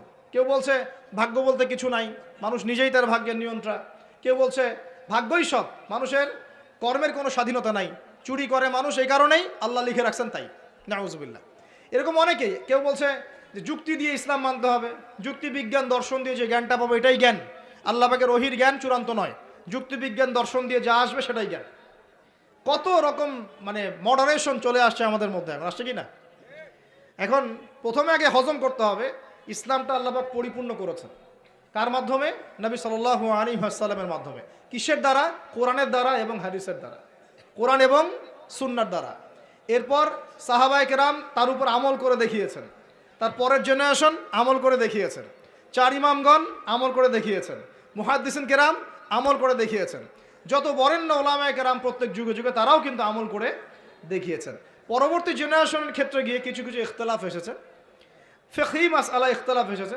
এই ইখতিলাফগুলো এখন পর্যন্ত আছে, এই ইখতিলাফগুলো থাকবে, কিন্তু এর কারণে আমরা কখনো বিভক্ত হয়ে যাব না ইনশাআল্লাহ। ইখতিলাফ থাকতে পারে, ফিকহি মাসআলা ইখতিলাফ থাকতে পারে, এর ফলশ্রুতিতে আমরা কখনো বিভক্ত হয়ে যাব না ইনশাআল্লাহ তাআলা। এবারে আসেন, আল্লাহ পাক বলছেন এই পরিপূর্ণ দিন বাদ দিয়ে অন্য দিন যদি কেউ তালাশ করে কবুল করা হবে কিনা, একটা বড় প্রশ্ন কিনা। উত্তর আল্লাহ পাক দিচ্ছে সূরা আলে ইমরানে গিয়ে 85 নম্বর আয়াতে। আল্লাহ পাক বলছেন ওয়া মা ইয়াবতাগি গায়রাল ইসলামি দীনান ফালা ইউকবালা মিন, কেউ যদি ইসলাম নামক এই পরিপূর্ণ জীবন ব্যবস্থাকে বাদ দিয়ে অন্য কোনো দিন তালাশ করে, অন্য কোনো কোড অফ লাইফ তালাশ করে, ফালা ইউকবালা মিন, তার কাছ থেকে কোনো ফরজ নফল কোনো আমলই কবুল করা হবে না। কবুল করা হবে? আচ্ছা, তারপরে আল্লাহ পাক বলছেন ইন্না দীনা ইনদাল্লাহিল ইসলাম, এই সূরার 19 নম্বর আয়াতে। আমার কাছে আল্লাহ পাক বলছেন নিশ্চয়ই আল্লাহর কাছে একমাত্র গ্রহণযোগ্য দিনের নাম কি? ইসলাম। ইসলাম একমাত্র দিন, সেটা আবার পরিপূর্ণ, এটা বাদ দিয়ে অন্য কোনো দিন তালাশ করলে কবুল হবে না। Concept clear? এবার সামনে যাই, পরিপূর্ণ মানে কি? পরিপূর্ণ অর্থটাকে এটাও তো বুঝতে হবে। পরিপূর্ণ মানে শর্ট করে বলি, আমাদের জীবনে 5টা থেকে 6টা ডিপার্টমেন্ট থাকে, একটু বোঝেন। একটা ডিপার্টমেন্ট হচ্ছে আমাদের ইবাদত বন্দেগীর ডিপার্টমেন্ট, মানে আমরা এখানে নামাজ পড়ি, রোজা রাখি, হজ জাকাত এগুলো করি, আমরা তাসবিহ তাহলিল জিকির আজগার এগুলো করি, ইবাদত বন্দেগী করি, আল্লাহর জিকির, তাসবিহ তাহলিল, দান সাদাকা, নামাজ রোজা, হজ জাকাত ইত্যাদি। এগুলো হচ্ছে আমাদের ইবাদত বন্দেগীর ডিপার্টমেন্ট, 1 নম্বর। 2 নম্বর আমাদের পারিবারিক ডিপার্টমেন্ট আছে, আমরা পরিবার চালাই, বিয়ে শাদী করি, হ্যাঁ, স্ত্রী সন্তান লালন পালন ভরণ পোষণ দেয় ইত্যাদি, এই পরিবারের মধ্যে দিনের আমরা চর্চা করি, এটা পারিবারিক ডিপার্টমেন্ট। 3 নম্বর হচ্ছে সোশ্যাল, আমরা সামাজিক জীব, সমাজে আমরা একে অপরের সাথে মেলামেশা করি, সামাজিক বিষয়গুলো ডিল করি, এটা আমাদের সামাজিক জীবন। 4 নম্বর আমাদের পলিটিক্যাল লাইফ আছে, মানুষ কিন্তু খলিফা, আল্লাহ পাকের কি? খলিফা, আল্লাহ পাকের জমিনে সে খলিফার দায়িত্ব পালন করবে। যদি আল্লাহর বিধান অনুযায়ী করে তাহলে আল্লাহর খলিফা, যদি শয়তানের বিধান অনুযায়ী করে তাহলে শয়তানের খলিফা। কথা ক্লিয়ার? যদি আল্লাহ পাকের বিধান অনুযায়ী করে তাহলে আল্লাহর খলিফা, যদি শয়তানের বিধান অনুযায়ী করে তাহলে শয়তানের খলিফা। তখন খলিফার কনসেপ্ট থাকবে। তো পলিটিক্যাল লাইফে ইসলামিক কিছু হেদায়েত আছে, এটা আমাদের পলিটিক্যাল লাইফ। 5 নম্বর হচ্ছে আমাদের কালচারাল লাইফ, আমরা সাংস্কৃতিক জীবন আছে আমাদের, সাংস্কৃতিক ক্ষেত্রে আমরা বিভিন্ন ক্ষেত্রে বিভিন্ন কাজ করি, আমাদের কৃষ্টি কালচার সংস্কৃতি আছে। তো আপনাকে আমি বুঝালাম যে আমাদের জীবনের ডিপার্টমেন্ট কয়টা ভাই? মোটামুটিভাবে 6টা। 1 নম্বর ইবাদত বন্দেগীর জীবন, ইবাদত বন্দেগীর জীবনে কোরআন এবং সুন্নায় 100% হেদায়েত আছে কি নাই? কথা বলেন এবার, আছে কি নাই? আচ্ছা। 2 নম্বর আমাদের পারিবারিক জীবনের হেদায়েতগুলো কোরআন সুন্নায় আছে কি নাই? আছে না নাই? আচ্ছা, খেয়াল করবেন কোনটা নাই। 3 নম্বর আমাদের সোশ্যাল জীবন, সামাজিক জীবনের হেদায়েত কোরআন সুন্নায় আছে না নাই? 4 নম্বর আমাদের পলিটিক্যাল হেদায়েতগুলো কোরআন সুন্নায় পাওয়া যায় কি যায় না? 5 নম্বর আমাদের কালচারাল জীবনের হেদায়েত পাওয়া যায় কি যায় না? 6 নম্বর আমাদের ইকোনমিক জীবন, ইকোনমিক লাইফ, অর্থনৈতিক জীবনের হেদায়েত কোরআন এবং সুন্নাহ দিয়েছে কি দেয় নাই? তাহলে জীবনের প্রতিটা ক্ষেত্রের হেদায়েত কোরআন এবং সুন্নায় আছে না নাই? এখন প্রশ্ন হচ্ছে আপনি মানবেন কি মানবেন না। এখন প্রশ্ন হচ্ছে আপনি মানবেন কি মানবেন না। যদি মানেন দুনিয়াতে সফল, পরকালে জান্নাত। যদি না মানেন দুনিয়াতে পার পেয়ে যেতে পারেন, পরকালে জাহান্নাম। কথা পরিষ্কার? যদি মানেন দুনিয়াতে সফল, পরকালেও জান্নাত ইনশাআল্লাহু তাআলা। যদি না মানেন দুনিয়ায় পার পেয়ে যেতে পারেন, পরকালে পার পাওয়া যাবে না। পরকাল দূরের কথা, কবরেও পার পাওয়া যাবে না। কবরে আল্লাহ রাব্বুল আলামিন প্রশ্ন করবেন, ফেরেশতাদেরকে দ্বারা প্রশ্ন করাবেন। কি প্রথমটা? মান রব্বুক, তোমার রবকে। দুনিয়াতে কেউ যদি আল্লাহর সাথে শিরক করে থাকে সে কখনোই মান রব্বুক উত্তর দিতে পারবে না। দ্বিতীয় প্রশ্ন করা হবে মা দীনুক, এই দিন ইসলামকে যদি পরিপূর্ণরূপে কেউ গ্রহণ না করে, বিশ্বাস পোষণ না করে এবং আমলের চেষ্টা না করে, সে মা দীনুক উত্তর দিতে পারবে না। প্রশ্ন করা হবে মান হাযার রাজুল বুইসা ফীকুম, এই ব্যক্তিকে যাকে তোমাদের কাছে পাঠানো হয়েছে, সে যদি পৃথিবীতে দুনিয়ার জীবনে রাসূল সাল্লাল্লাহু আলাইহি ওয়াসাল্লামের সুন্নাহর উপর জীবন না গড়ে বা গড়ার চেষ্টা না করে, সে উত্তর দিতে পারবে না যে তিনি হচ্ছেন মুহাম্মদ রাসূলুল্লাহ সাল্লাল্লাহু আলাইহি ওয়াসাল্লাম। তাহলে আমরা শিখতে পারলাম এই পর্যন্ত যে ইসলাম একটা পরিপূর্ণ জীবন ব্যবস্থা। পরিপূর্ণ মানে জীবনের প্রতিটা ডিপার্টমেন্টের হেদায়েত আছে। আর জীবনকে আমরা 6টা ভাগে ভাগ করলাম, দেখলাম যে কুরআন সুন্নায় হ্যাঁ প্রত্যেকটা বিষয়ের হেদায়েত আছে। আপনি ব্যক্তি জীবনের হেদায়েত চান, এই যে আয়াত, ইয়া আইয়ুহাল্লাযীনা আমানুত্তাকুল্লাহ হাক্কা তুকাতিহি ওয়া লা তামুতুন্না ইল্লা ওয়া আনতুম মুসলিমুন। ব্যক্তি জীবনে পরিপূর্ণ মুসলিম না হয়ে মৃত্যুবরণ করো না। পাওয়া গেল ব্যক্তি জীবনের হেদায়েত। আপনি সালাতের হেদায়েত চান, আল্লাহ পাক বলছেন আকিমিস সালাহ ওয়া আতুজ যাকাহ, সালাত কায়েম করো, যাকাত দাও। আপনি অর্থনৈতিক হেদায়েত পেলেন, সালাতের হেদায়েতও পেলেন। কোরআন তেলাওয়াতের হেদায়েত চান, সেটাও আছে, ওয়াতলু মা উহিয়া ইলাইকা মির রাব্বিক, আছে কি নাই? আছে। আপনি এখন চাচ্ছেন যে পারিবারিক হেদায়েত চাচ্ছি আমি, সূরা তাহরিম খোলেন, 6 নম্বর আয়াত পড়ে দেখেন, আল্লাহ পাক বলছেন কু আনফুসাকুম ওয়া আহলিকুম নারা, নিজে জাহান্নামের আগুন থেকে বাঁচো, পরিবারবর্গকে বাঁচাও। আপনি চাচ্ছেন যে আপনি অর্থনৈতিক হেদায়েত চাচ্ছেন, আল্লাহ পাক বলছেন দেখুন ফাআহাল্লাহুল বাইআ ওয়া হাররামার রিবা, আল্লাহ ব্যবসা হালাল করেছেন, সুদকে হারাম করেছেন। কোন ডিপার্টমেন্ট চান? সবকিছু এখানে আছে।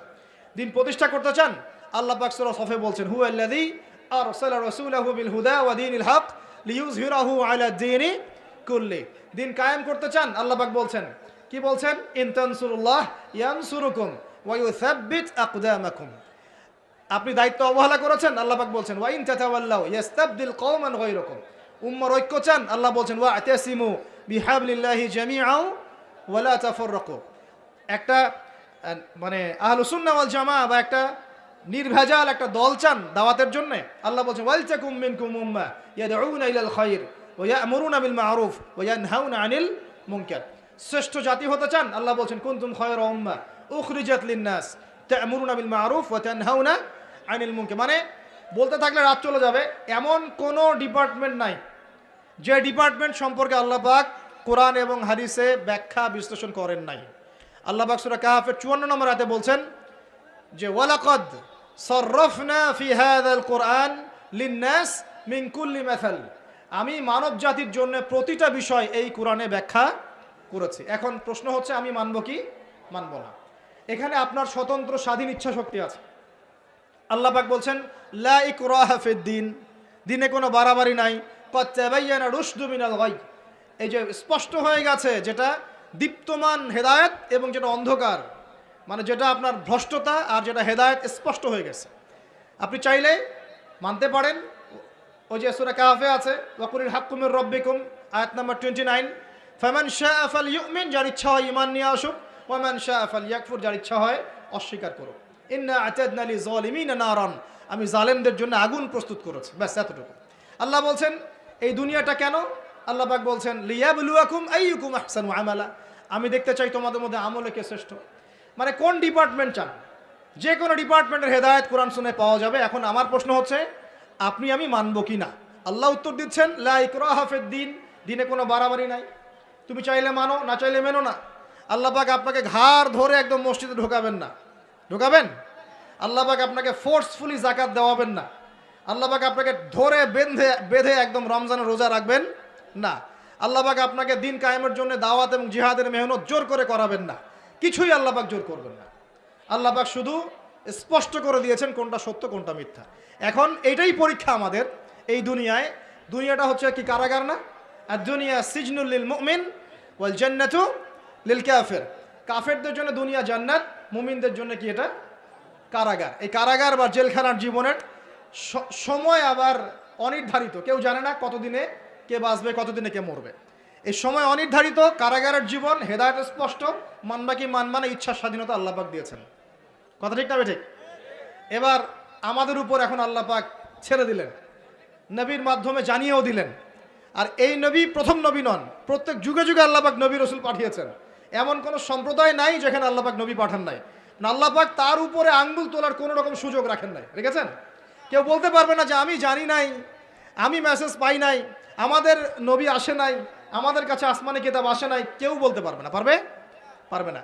এখন আমাদের চয়েস, এখন আমরা কি পরিপূর্ণ ইসলাম পালন করতে চাইবো না চাইবো না? এবার কথা বলেন, আমরা কি পরিপূর্ণ ইসলাম পালন করবো না করবো না?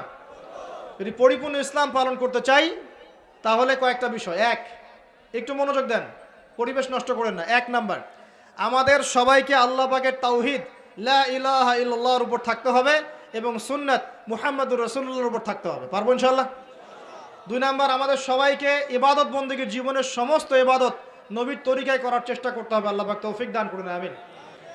আমাদের সবাইকে অর্থনৈতিক জীবনে গিয়ে আবার হারামখোর হওয়া যাবে না, হালাল রিজিক অন্বেষণ করতে হবে। আল্লাহ পাক তৌফিক দান করুন, বলি আমিন। ইভেন পলিটিক্যাল লাইফে গিয়েও চেষ্টা করতে হবে আল্লাহর বিধানগুলো অনুযায়ী মানুষের মাঝে বিচার ফয়সালা করার জন্য। আল্লাহ পাক তৌফিক দান করুন, বলি আমিন। এবং সর্বোপরি দুনিয়া আখিরাতের যতগুলো ক্ষেত্র আছে, এই প্রতিটা ক্ষেত্রে রাসূলুল্লাহ সাল্লাল্লাহু আলাইহি ওয়াসাল্লামের দেখানো আদর্শ এবং তরিকা অনুযায়ী চলতে পারলে কবরেও শান্তি, দুনিয়াতেও সফল, হাউজে কাউসারের পানিও পাবো ইনশাআল্লাহ, রাসূল সাল্লাল্লাহু আলাইহি ওয়াসাল্লামের সুপারিশও পাবো ইনশাআল্লাহ, তার সাথে জান্নাতে থাকতেও পারবো ইনশাআল্লাহ। এবার দুটো দিকে ফোকাস করে আমি আলোচনা গোটাবো, খুব খেয়াল রাখেন, একটু মনোযোগ দেন, এই জায়গাটা খুব ইম্পর্টেন্ট। এই পুরো মিশনে শয়তান আমাদেরকে দুটো দিকে বেশি বিভ্রান্ত করছে। কয়টা দিক? দুটো দিক। এক, তারা শয়তান এবং তার অনুসারীদের কথা বলছি, তারা মুসলিমদেরকে জান্নাতের পথ থেকে সরিয়ে দেওয়ার জন্যে 1 নাম্বার যেটা অস্ত্র হিসেবে নিয়েছে তা হলো শিরক। কি নাম?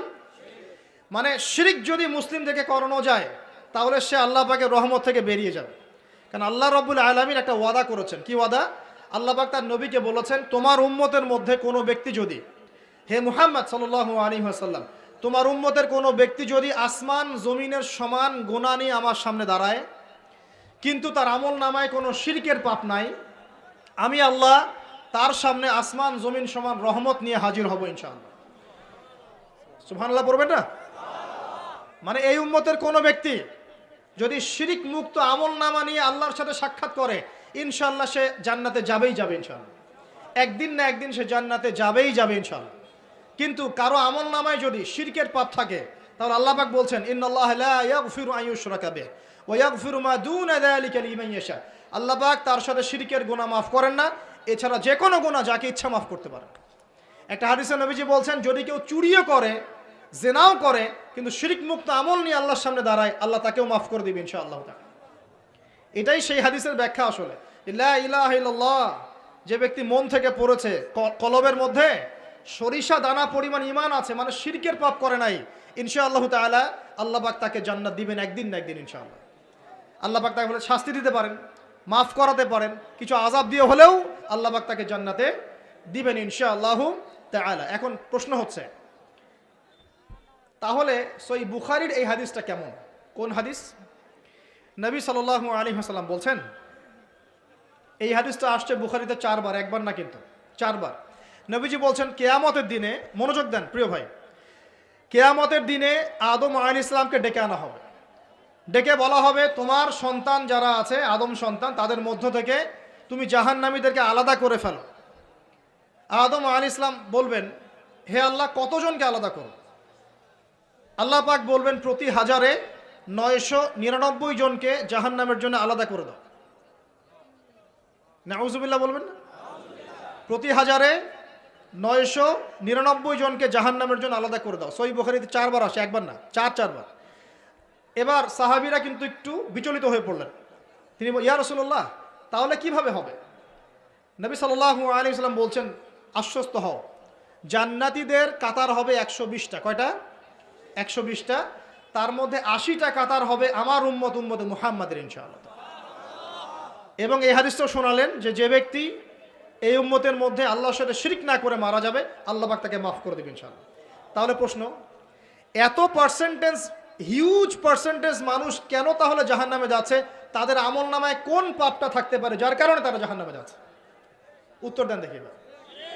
আল্লাহ পাক কিন্তু বলে দিয়েছেন, আল্লাহ পাক শিরক ছাড়া যে কোনো গুনাহ যাকে ইচ্ছা মাফ করতে পারেন। তাহলে এত বেশি মানুষ কেন জাহান্নামে যাচ্ছে? উত্তর, তাদের আমল নামায় কোন পাপ থাকতে পারে? শিরক।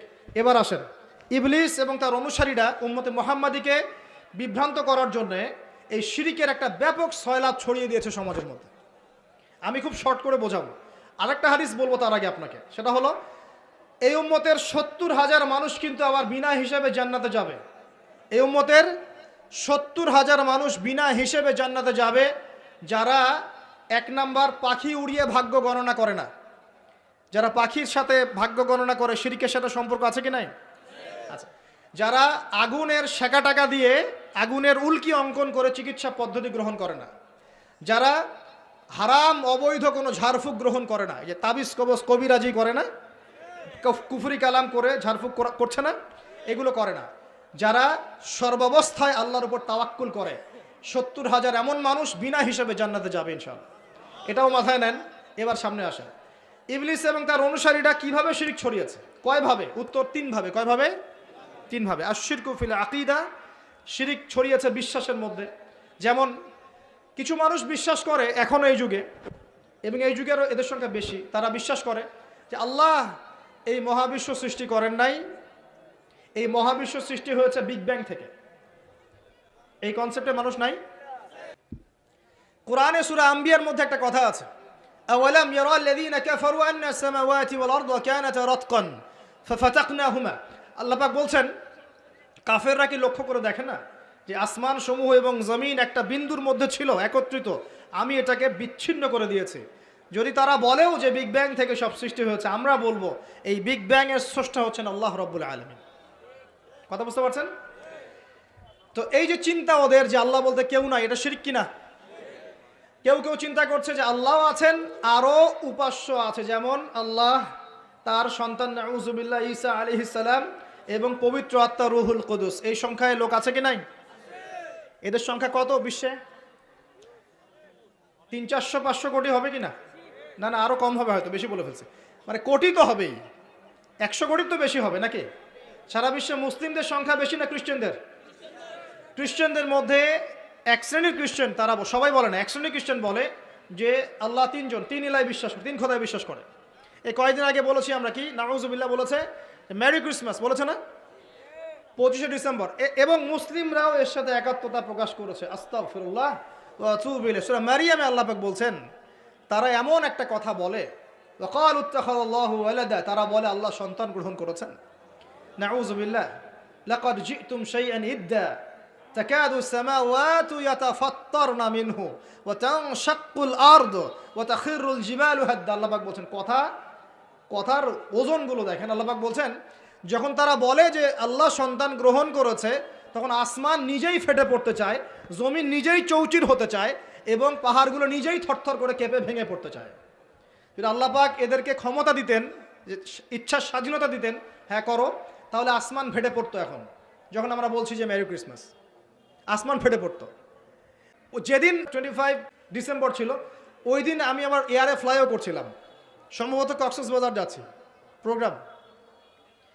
তো দেখি যে বিমানের মধ্যেই বলা শুরু করলো যে লেডিস এন্ড জেন্টলম্যান, হ্যাঁ ladies and gentleman, welcome to our flight, এগুলো বলছে। বলার পরে বলছে যে মেরি ক্রিসমাস, সবাইকে ক্রিসমাসের আন্তরিক শুভেচ্ছা। তখন আল্লাহর কসম আমার মনে হচ্ছিল যে এখন মনে হয় প্লেনটা ভেঙে পড়ে যাবে আসমান থেকে, কারণ আমি একটা জানি। আল্লাহ পাক বলছেন সূরা মারিয়ামের শেষের দিকে পড়ে দেখেন, আল্লাহ পাক বলছেন, ওয়াকালু ইত্তাখাযার রহমানু ওয়ালাদা, তারা বলে রহমান সন্তান গ্রহণ করেছেন। আউযুবিল্লাহ। তাকাদু সামাওয়াতু ইয়াতাফাত্তারনা মিনহু, এই কথা শুনে আসমান ফেটে পড়তে চায়। ওয়া তানশাক্কুল আরদ, জমিন চৌচির হতে চায়। ওয়া তাখিরুল জিবালু হাদ্দা, পর্বত ফেটে পড়তে চায়, চৌচির হতে চায়। সুবহানাল্লাহ। লাকাদ জিতুম শাইআন ইদ্দা, তোমরা একটা চরম রকম ভয়ঙ্কর মিথ্যা প্রতারণাপূর্ণ কথা নিয়ে এসেছো। যখন বলছে কেউ মেরি ক্রিসমাস, তার মানে সে স্বীকার করছে যে 25শে ডিসেম্বরে আল্লাহ পাক ঈসা আলাইহিস সালামকে জন্ম দিয়েছেন। আউযুবিল্লাহ। তাই কি না? বুঝতে পারেন না কথা? আর আমরা নামাজে বলছি লাম ইয়ালিদ ওয়া লাম ইউলাদ কুল হুয়াল্লাহু আহাদ আল্লাহুস সামাদ। লাম ইয়ালিদ, তিনি কাউকে জন্ম দেন নাই, ওয়া লাম ইউলাদ, তাকেও কেউ জন্ম দেয়নি, ওয়া লাম ইয়াকুল লাহু কুফুয়ান আহাদ। একবার এই সূরা পড়লে কোরআনের 3 ভাগের 1 ভাগ পড়ার নেকি হয়ে যায়। 3 বার পড়লে 1 খতম কোরআনের নেকি হয়ে যায়। এমনি এমনি হয় না, কারণ কোরআনের 3 ভাগের 1 ভাগ হচ্ছে আল্লাহর তাওহীদ। কোরআনের 3 ভাগের 1 ভাগ কি? আল্লাহর তাওহীদ। এই যে 3 ভাগের 1 ভাগ। আর 1 ভাগ হচ্ছে হুকুম আহকাম, কি করবে কি করবে না। আর 1 ভাগ হচ্ছে হিস্ট্রি, ইতিহাস, কি হয়েছে এই পর্যন্ত বিশ্বে। কোরআন 3 ভাগে ভাগ করতে পারবেন আপনি। প্রিয় ভাইরা, এটা শিরক কিনা? এবং কোটি কোটি মানুষ কি এই শিরকে বিশ্বাস করে কিনা? এখন ওই সমাজে গিয়ে যদি আপনি বলেন সামাজিকতার খাতিরে মেনে নিচ্ছি যে এটা শিরক, তারপরে আমি একটু আপোষ করলাম, চলবে? এখন কিছু মানুষ সামাজিকতার দোহাই দেয়, সামাজিকতা। কোন সমাজে?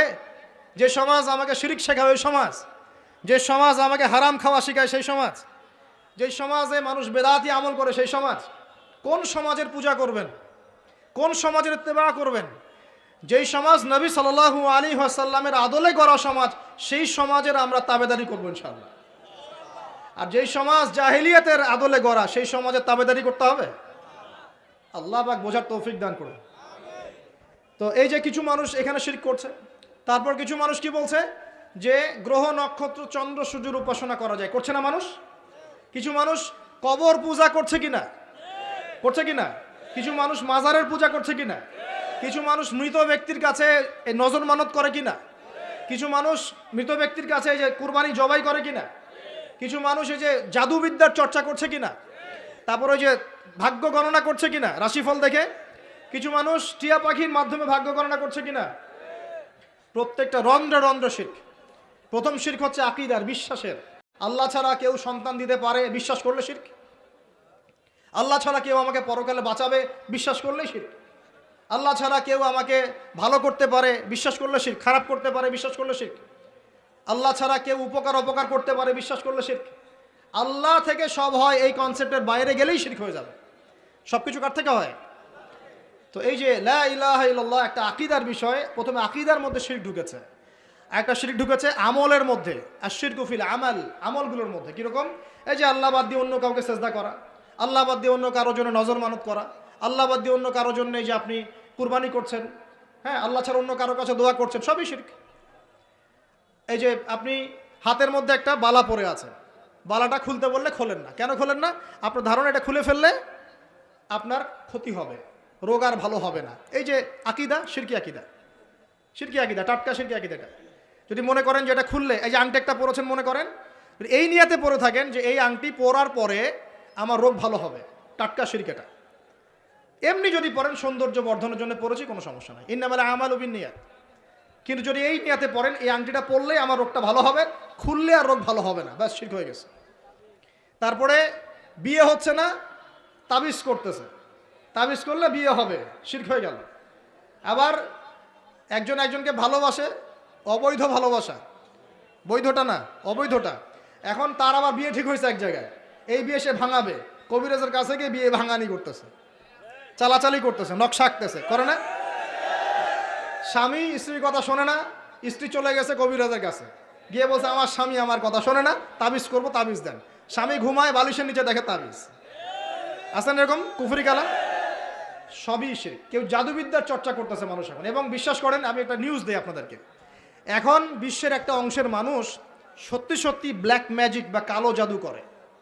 ব্ল্যাক ম্যাজিক বা কালো জাদুর চর্চা হচ্ছে, আবার নতুন করে বিশ্বে কালো জাদুর চর্চা হচ্ছে। তো খেয়াল রাখতে হবে এগুলো থেকে বাঁচার জন্য কি করব? বাঁচার জন্য প্রতিদিন 5 ওয়াক্ত নামাজ, পবিত্র অবস্থায় থাকার চেষ্টা করা, সকাল সন্ধ্যার মাসনুন দোয়া কালামগুলো পড়বেন হিসনুল মুসলিম বই থেকে। আর এই যে আপনার কোরআন তেলাওয়াত, ডেইলি একটু করে কোরআন তেলাওয়াত করলে ইনশাল্লাহ এই ধরনের চোখ লাগা, বদনজর, জাদুটোনা সব কিছু পরাজিত হয়ে যাবে ইনশাআল্লাহ তাআলা। বহু মানুষ জিনের উপাসনা শুরু করেছে, হ্যাঁ, জিন তাবে করছে, জিনকে দিয়ে কাজ করাচ্ছে। এগুলো তো সায়েন্স বিশ্বাস করে না, করে? জিন জাতির অস্তিত্ব আছে কি নাই? ওয়ামা খলাকতুল জিন্না ওয়াল ইনসা, আল্লাহ পাক বলছেন ওয়ামা খলাকতুল জিন্না ওয়াল ইনসা, আমি জিন আর মানুষকে সৃষ্টি করেছি কি জন্যে? ইল্লা লিয়াবুদুন, আমার ইবাদত করার জন্য। আমাদের সবার সাথেই একটা করে শয়তান জিন আছে, আছে না নাই? আছে। বাথরুমে যান না, বাথরুমে যাওয়ার সময় কি দোয়া পড়েন? আল্লাহুম্মা ইন্নী আউযু বিকা মিনাল খুবসি আর খাবাইস, মানে কি? খুবসি আর খাবাইস মানে কি? দুষ্ট নোংরা জিন শয়তান। তো সুলাইমান আলাইহিস সালামের যুগ থেকে জাদুবিদ্যার চর্চা চলে আসছে, এবং আমাদের নবী মুহাম্মদ সাল্লাল্লাহু আলাইহি ওয়াসাল্লামকেও কিন্তু জাদু করা হয়েছিল, জানেন এটা? আমাদের নবী সাল্লাল্লাহু আলাইহি ওয়াসাল্লামের মাথার চুল মোবারককে নিয়ে জাদু করেছিল মহিলা, ঠিক আছে? এই জাদুর অস্তিত্ব ছিল একটা কূপের নিচে। আলী রাদিয়াল্লাহু আনহু গিয়ে সেটাকে খুঁজে বের করেন, রাসূল সাল্লাল্লাহু আলাইহি ওয়াসাল্লামের সামনে ওটা ধ্বংস করে দেওয়া হয়। এরপরে এই সময় নাজিল হয় কুল আউযু বিরাব্বিল ফালাক মিন শাররি মা খালাক ওয়া মিন শাররি গাসিকিন ইযা ওয়াকাব ওয়া মিন শাররিন নাফাসাতি ফিল উকাদ। এটা হচ্ছে জাদুর আয়াত, ওয়া মিন শাররিন নাফাসাতি ফিল উকাদ ওয়া মিন শাররি হাসিদিন ইযা হাসাদ।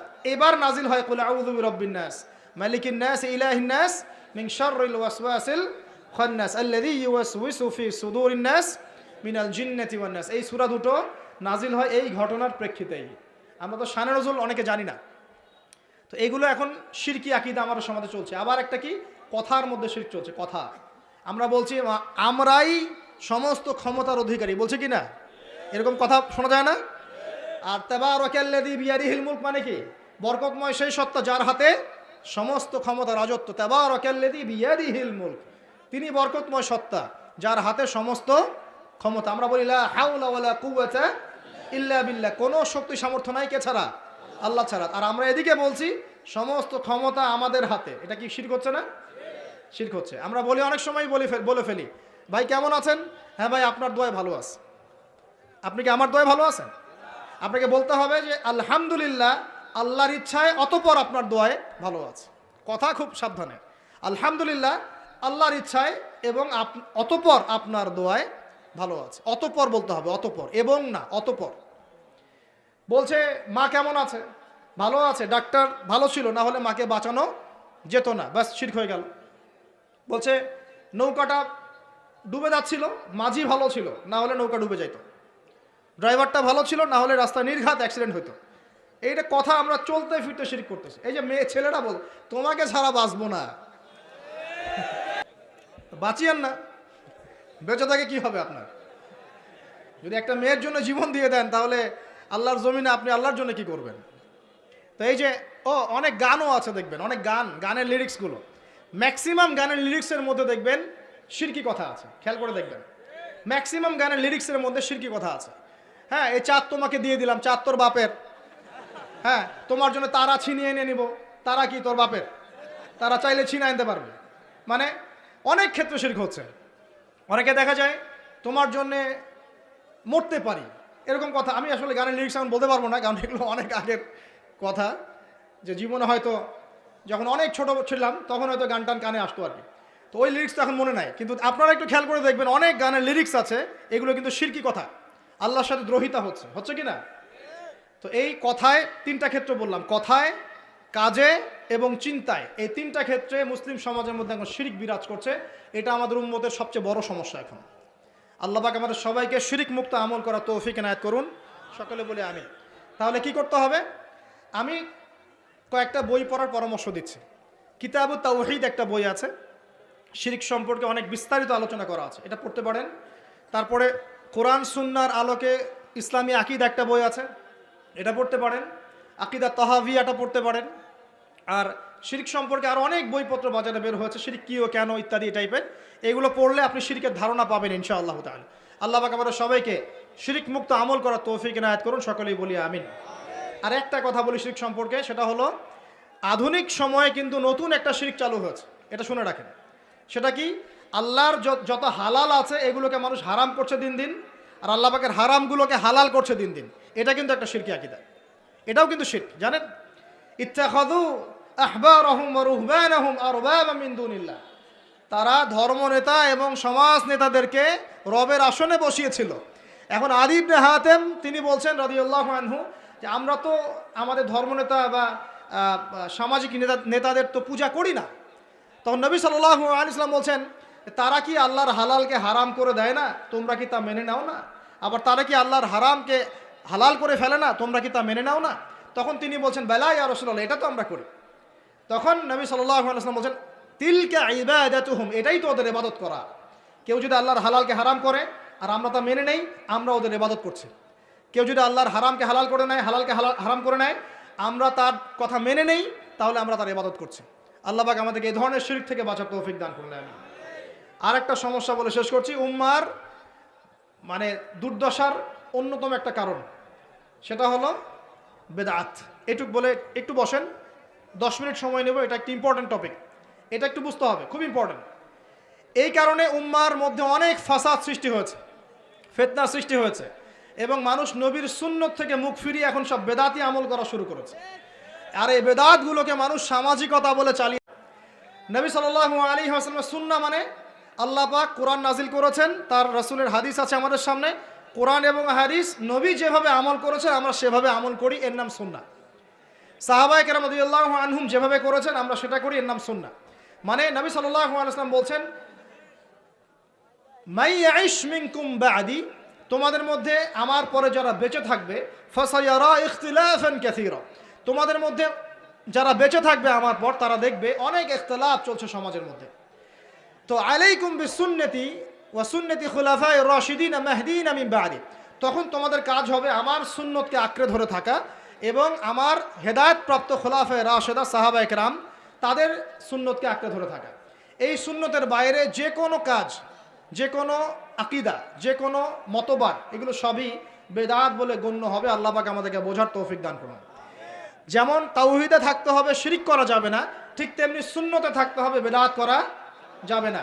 সুন্নত কেমন? নবী সাল্লাল্লাহু আলাইহি ওয়াসাল্লাম ঘুমিয়েছেন যেভাবে, সেইভাবে ঘুমাবো সুন্নত। নবীজি ঘুমিয়েছেন, ঘুমানোর আগে ওযু করেছেন, ডান দিকে কাত হয়েছেন, আল্লাহুম্মা বিইসমিকা আমুতু ওয়া আহইয়া বলেছেন, সূরা মুলক তেলাওয়াত করেছেন, পারলে আপনি করবেন, আয়াতুল কুরসি পড়েছেন, সূরা বাকারার শেষের 3টা আয়াত পড়েছেন, হ্যাঁ 33 বার সুবহানাল্লাহ, 33 বার আলহামদুলিল্লাহ, 34 বার আল্লাহু আকবার পড়েছেন, ঘুমিয়ে গেছেন। এখন যদি নবীর সুন্নাহ মতো ঘুমাই, এই ঘুমটাও নেকির কাজ হবে ইনশাআল্লাহ। এখন যদি ঘুমানোর নতুন কোনো তরিকা আমি বের করি, তাহলে নবীর সুন্নতের বাইরে বেদাত হয়ে যাবে।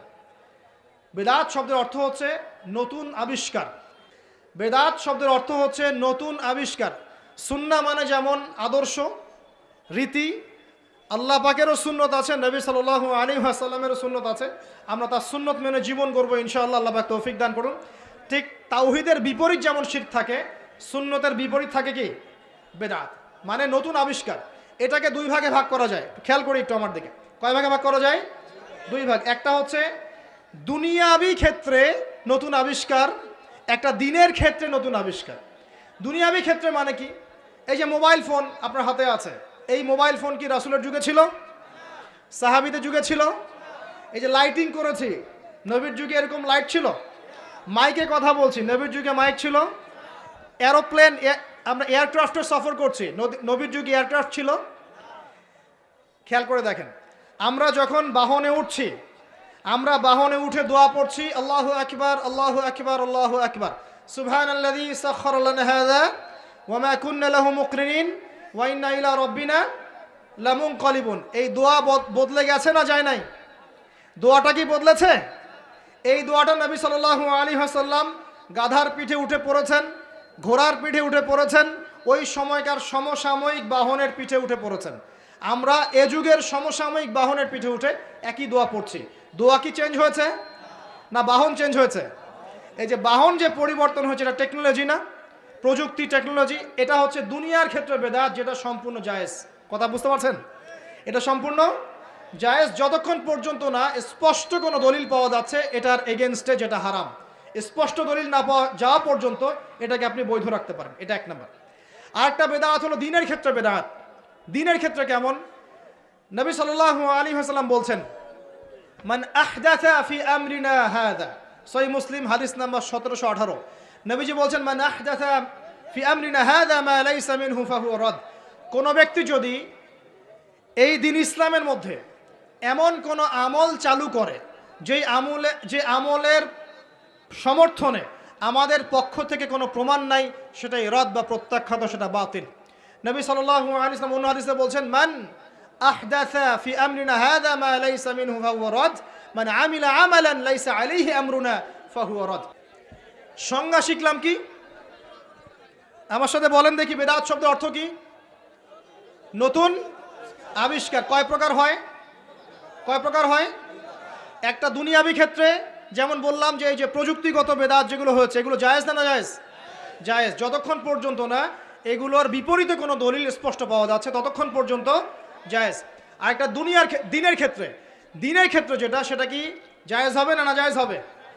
দিনের ক্ষেত্রে যদি আমরা এমন কোনো আমল করি নেকির আশায়, সওয়াবের আশায়, যেটা রাসূল করেন নাই, সাহাবীরা করেন নাই, এবং তাবেঈন ইমামগণ সবার থেকে প্রমাণিত না, এই কাজটা যদি সওয়াবের আশায় করতে যাই, যার পক্ষে কোনো দলিল পাওয়া যায় না, সেটাকেই বাতিল প্রত্যাখ্যাত বেদাত বলা হয়। কথা বুঝতে পারছেন কিনা? উদাহরণ দিলে এবার ক্লিয়ার হবে। কয়েকটা ভাবে হতে পারে। যেমন এক নাম্বার, ধরন। ধরন কেমন? মনে করেন আপনি মনে করেন যে আপনি হালুয়া রুটি সেমাই খাবেন, খুব ভালো কথা। হালুয়া রুটি সেমাই খাওয়া কি জায়েজ না জায়েজ? এই খাবারটা হালাল না হারাম? হালাল। আপনি এখনও খেতে পারেন, আপনি সকালেও খেতে পারেন, আপনি দুপুরেও খেতে পারেন, যখন ইচ্ছা তখন খেতে পারেন। কিন্তু যদি আপনি কোনো দিবসকে কেন্দ্র করে এরকম একটা সংস্কৃতি চালু করেন যে আজকে 15ই শাবান আমরা সবাই এখন হালুয়া রুটি খাবো, এই যে একটা দিনকে কেন্দ্র করে আপনি একটা নতুন কাজ শুরু করলেন, এই কাজটাকে আমরা বেদাত বলে ফেলছি। মনে করেন আপনি দরুদ পড়বেন, খুব ভালো কথা, দরুদ ভালো জিনিস, দরুদ পড়লে নেকি হয়। কিন্তু আপনি দরুদ পড়লে নেকি হয়, রাসূলের জীবনী চর্চা করলে নেকি হয়, তাকে সালাম দিলে নেকি হয়, সব ঠিক আছে। কিন্তু এখন যদি আপনি নবীর জন্ম দিবসটাকে কেন্দ্র করে এই কাজগুলোকে ঘটা করে করার চেষ্টা করেন, যেটা নবীজি করেন নাই, সাহাবীরা করেন নাই, এটা হলো ধরনগত বেদাত। কথা বুঝতে পারছেন কিনা? এক। 2 নম্বরে আসেন, একটা হয় জিন্সগত। জিন্স মানে প্রকরণ। এটা কেমন? আল্লাহ পাক আমাদেরকে কুরবানি করতে বলেছেন চতুষ্পদ জন্তু। চতুষ্পদ জন্তু বুঝি 4 পাওয়ালা। এখন ঘোড়ারও তো 4 পা আছে। এখন যদি আমরা কুরবানি করতে গিয়ে এখন ঘোড়া কুরবানি করা শুরু করি, বলেন কি বুঝলেন? আচ্ছা ঘোড়া বাদ দেন, মুরগি কুরবানি করা শুরু করলেন, মোরগ কুরবানি করা শুরু করলেন, মনে করলেন যে সমস্যা কি, এটাও তো আল্লাহর সৃষ্টি, হালাল তো, মুরগি খাওয়া তো হালাল, মোরগ খাওয়া তো হালাল, তো গরু ছাগল বাদ দিয়ে মুরগি কুরবানি করলাম, কি সমস্যা? করতে পারবেন না, কারণ আল্লাহ পাক চতুষ্পদ জন্তু কুরবানির কথা বলেছেন। এটা যদি করেন জিন্সগত বেদাত হয়ে যাবে। কথা বুঝতে পারছেন? 3 নাম্বার, একটা হচ্ছে যেটাকে আমরা বলি আদাদ বা সংখ্যাগত। যেমন আল্লাহ পাক বলেছেন এশার নামাজ পড়তে 4 রাকাত, ফরজ নামাজ কয় রাকাত? 4 রাকাত। কেউ যদি মনে করে এখন না নামাজ খুব ভালো কাজ, নামাজ পড়লে নেকি হয়, তো 4-এর জায়গায় আমি 5 রাকাত পড়ব, কি হবে? ফজরের নামাজ 2 রাকাত ফরজ। আর কেউ যদি মনে করে নামাজ তো খুব ভালো জিনিস, ভালো কাজ করলে কি সমস্যা, নামাজ তো পড়লে নেকি হয়, 2 রাকাত পড়লে নেকি হয়, 4 রাকাত পড়লে আরও বেশি নেকি হয়। আর 4 রাকাত পড়া শুরু করলো, কি হবে? গ্রহণযোগ্য না বাতিল? এটা হলো আপনার এই যে সংখ্যাগত একটা বেদাত হয়ে গেল। কথা বুঝতে পারছেন? একটা হচ্ছে আপনার স্থানগত বেদাত। স্থানগত কেমন? তাওয়াফ করতে হয় কোথায়? মাতাফে। কোথায় তাওয়াফ করে? মাতাফে। হজ করে কোথায়? আরাফার মাঠে। আমরা যদি মনে করি না আজকে আমরা লাঙ্গল কোটে হজ করব, এখানে একটা কাবা বানাবো, এখানেই হজের সব সিস্টেম করব, এখানেই তাওয়াফ হবে, এটা হবে কি? স্থানগত বাতিল একটা কাজ, স্থানগত বেদাত। তাওয়াফ করতে হয় মাতাফে। মাতাফে অনেক ভিড়, তাওয়াফ করার জায়গা নাই। কেউ মনে করলো না আমি হারাম শরীফের পিছন দিক থেকে তাওয়াফ করে আসি, 7 বার চক্কর দিয়ে আসে, হবে? স্থানগত বেদাত। এরকম করে সংখ্যাগত, ধরনগত, স্থানগত, প্রকরণগত বেদাত হতে পারে। আবার পদ্ধতিগত হতে পারে, কাইফিয়াত। যেমন অজু করতে হয়, প্রথমে বিসমিল্লাহ বলেন, এই যে হাত ধুচ্ছেন, কুলি করছেন, নাকে পানি দিচ্ছেন, তাই না? তারপরে কনুই ধুচ্ছেন, আস্তে আস্তে পা ধুচ্ছেন। এখন আপনি চিন্তা করলেন যে অজু তো অজুই, হাত ধোয়া পা ধোয়া নিয়েই কথা, আমি আগে পাটা ধুই, তারপরে মাথা মাসা করি, তারপরে হাত ধুবো কনুই পর্যন্ত, তারপরে কুলি করে অজু মাশাআল্লাহ সারা। পদ্ধতি নতুন বানালেন, এটা কি হবে? পদ্ধতিগত বেদাত। এই কারণেই বলছি দরুদ আপনি পড়বেন, ঠিক আছে, কোনো সমস্যা নাই, আপনি আল্লাহর জন্য দাঁড়িয়ে কিয়াম করবেন, কোনো সমস্যা নাই। কিন্তু নবী সাল্লাল্লাহু আলাইহি ওয়াসাল্লাম, সাহাবায়ে কেরাম কি এভাবে দরুদ পড়ে তাদেরকে আল্লাহ রসুলকে হাজির নাজির মেনে দাঁড়িয়ে গিয়ে কিয়াম করেছেন কিনা, এর দলিল আগে দেখতে হবে। যদি দলিল পাওয়া যায় করবেন, পাওয়া যায় না টাটকা বেদাত করা যাবে না। যদি আপনার কাছে দলিল থাকে করবেন, আমার কাছে দলিল নাই আমি করি নাই, সিম্পল। এখানে সামাজিকতা, এখানে পলিটিক্স, পরিবেশ, অমুক তমুক দেখার সময় সুযোগ আমাদের নাই। কারণ সারা দুনিয়ার মানুষ যদি সুদ খায় আমরা সুদ খেতে পারবো না। সারা দুনিয়ার মানুষ যদি বলে যে জেনা হালাল, আমরা জেনা করতে পারবো না। সারা দুনিয়ার মানুষ যদি বলে মাদকদ্রব্য হালাল, সবাই খাচ্ছে, আমি খেলে কি সমস্যা, আমরা খেতে পারবো না। সারা দুনিয়ার মানুষ যদি বলে দাড়ি কেটে ফেলো, সবাই কেটে ফেলছে, আমরা কাটতে পারবো না। সারা দুনিয়ার মানুষ যদি বলে যে নামাজ কেউ পড়তেছে না, আমরা না পড়লে কি সমস্যা, আমরা পড়তে এরকম কাজ করতে পারবো না। সারা দুনিয়ার মানুষ বলছে যে এই যুগে কি আর আল্লাহর বিধান চলে, কিন্তু আমরা বলবো যে হ্যাঁ, প্রত্যেক যুগেই আল্লাহর বিধান চলার চেষ্টা করতে হবে। সারা দুনিয়ার মানুষ কি বললো আর সংখ্যাগরিষ্ঠ মানুষ কি বললো, এগুলো দেখার বোঝার সময় নেই আমাদের, কারণ কোরআন এবং সুন্নাহ যা বলেছে অকাট্য সত্য তাই করতে হবে। এই কাজের পিছনে যদি দলিল পাওয়া যায় কাজ করবেন, যদি দলিল পাওয়া না যায় তারপরেও যদি আপনি করেন, আপনি টাটকা বেদাতি মানুষ একজন। আর একজন বেদাতি মানুষের সাথে তর্ক করার মতো কুরুচিও আমাদের কাছে নাই। বেদাতের কেন করে মানুষ? অজ্ঞতাবশত, হঠকারিতাবশত, দলিল না থাকার কারণে, জাল দলিল পেশ করার কারণে। কেন মানুষ করে? মানুষ করে দুনিয়ার স্বার্থগত কারণে, লৌকিকতার কারণে, মানুষকে সন্তুষ্ট করার কারণে। কি পরিণতি হবে? দুই চারটা হাদিস বলে শেষ করছি। একটু শোনেন, নবী সাল্লাল্লাহু আলাইহি ওয়াসাল্লাম বলছেন, আমি সবার আগে হাউজে কাউসারে যাব, যাওয়ার পরে আমি তোমাদের জন্য অপেক্ষা করতে থাকব, আর মানুষ আমার সামন দিয়ে চলে যাবে। মান মাররা আলাইয়া শারিবা, যে আমার সামন দিয়ে যাবে সে এই হাউজে কাউসারের পানি পাবে আমার কাছে।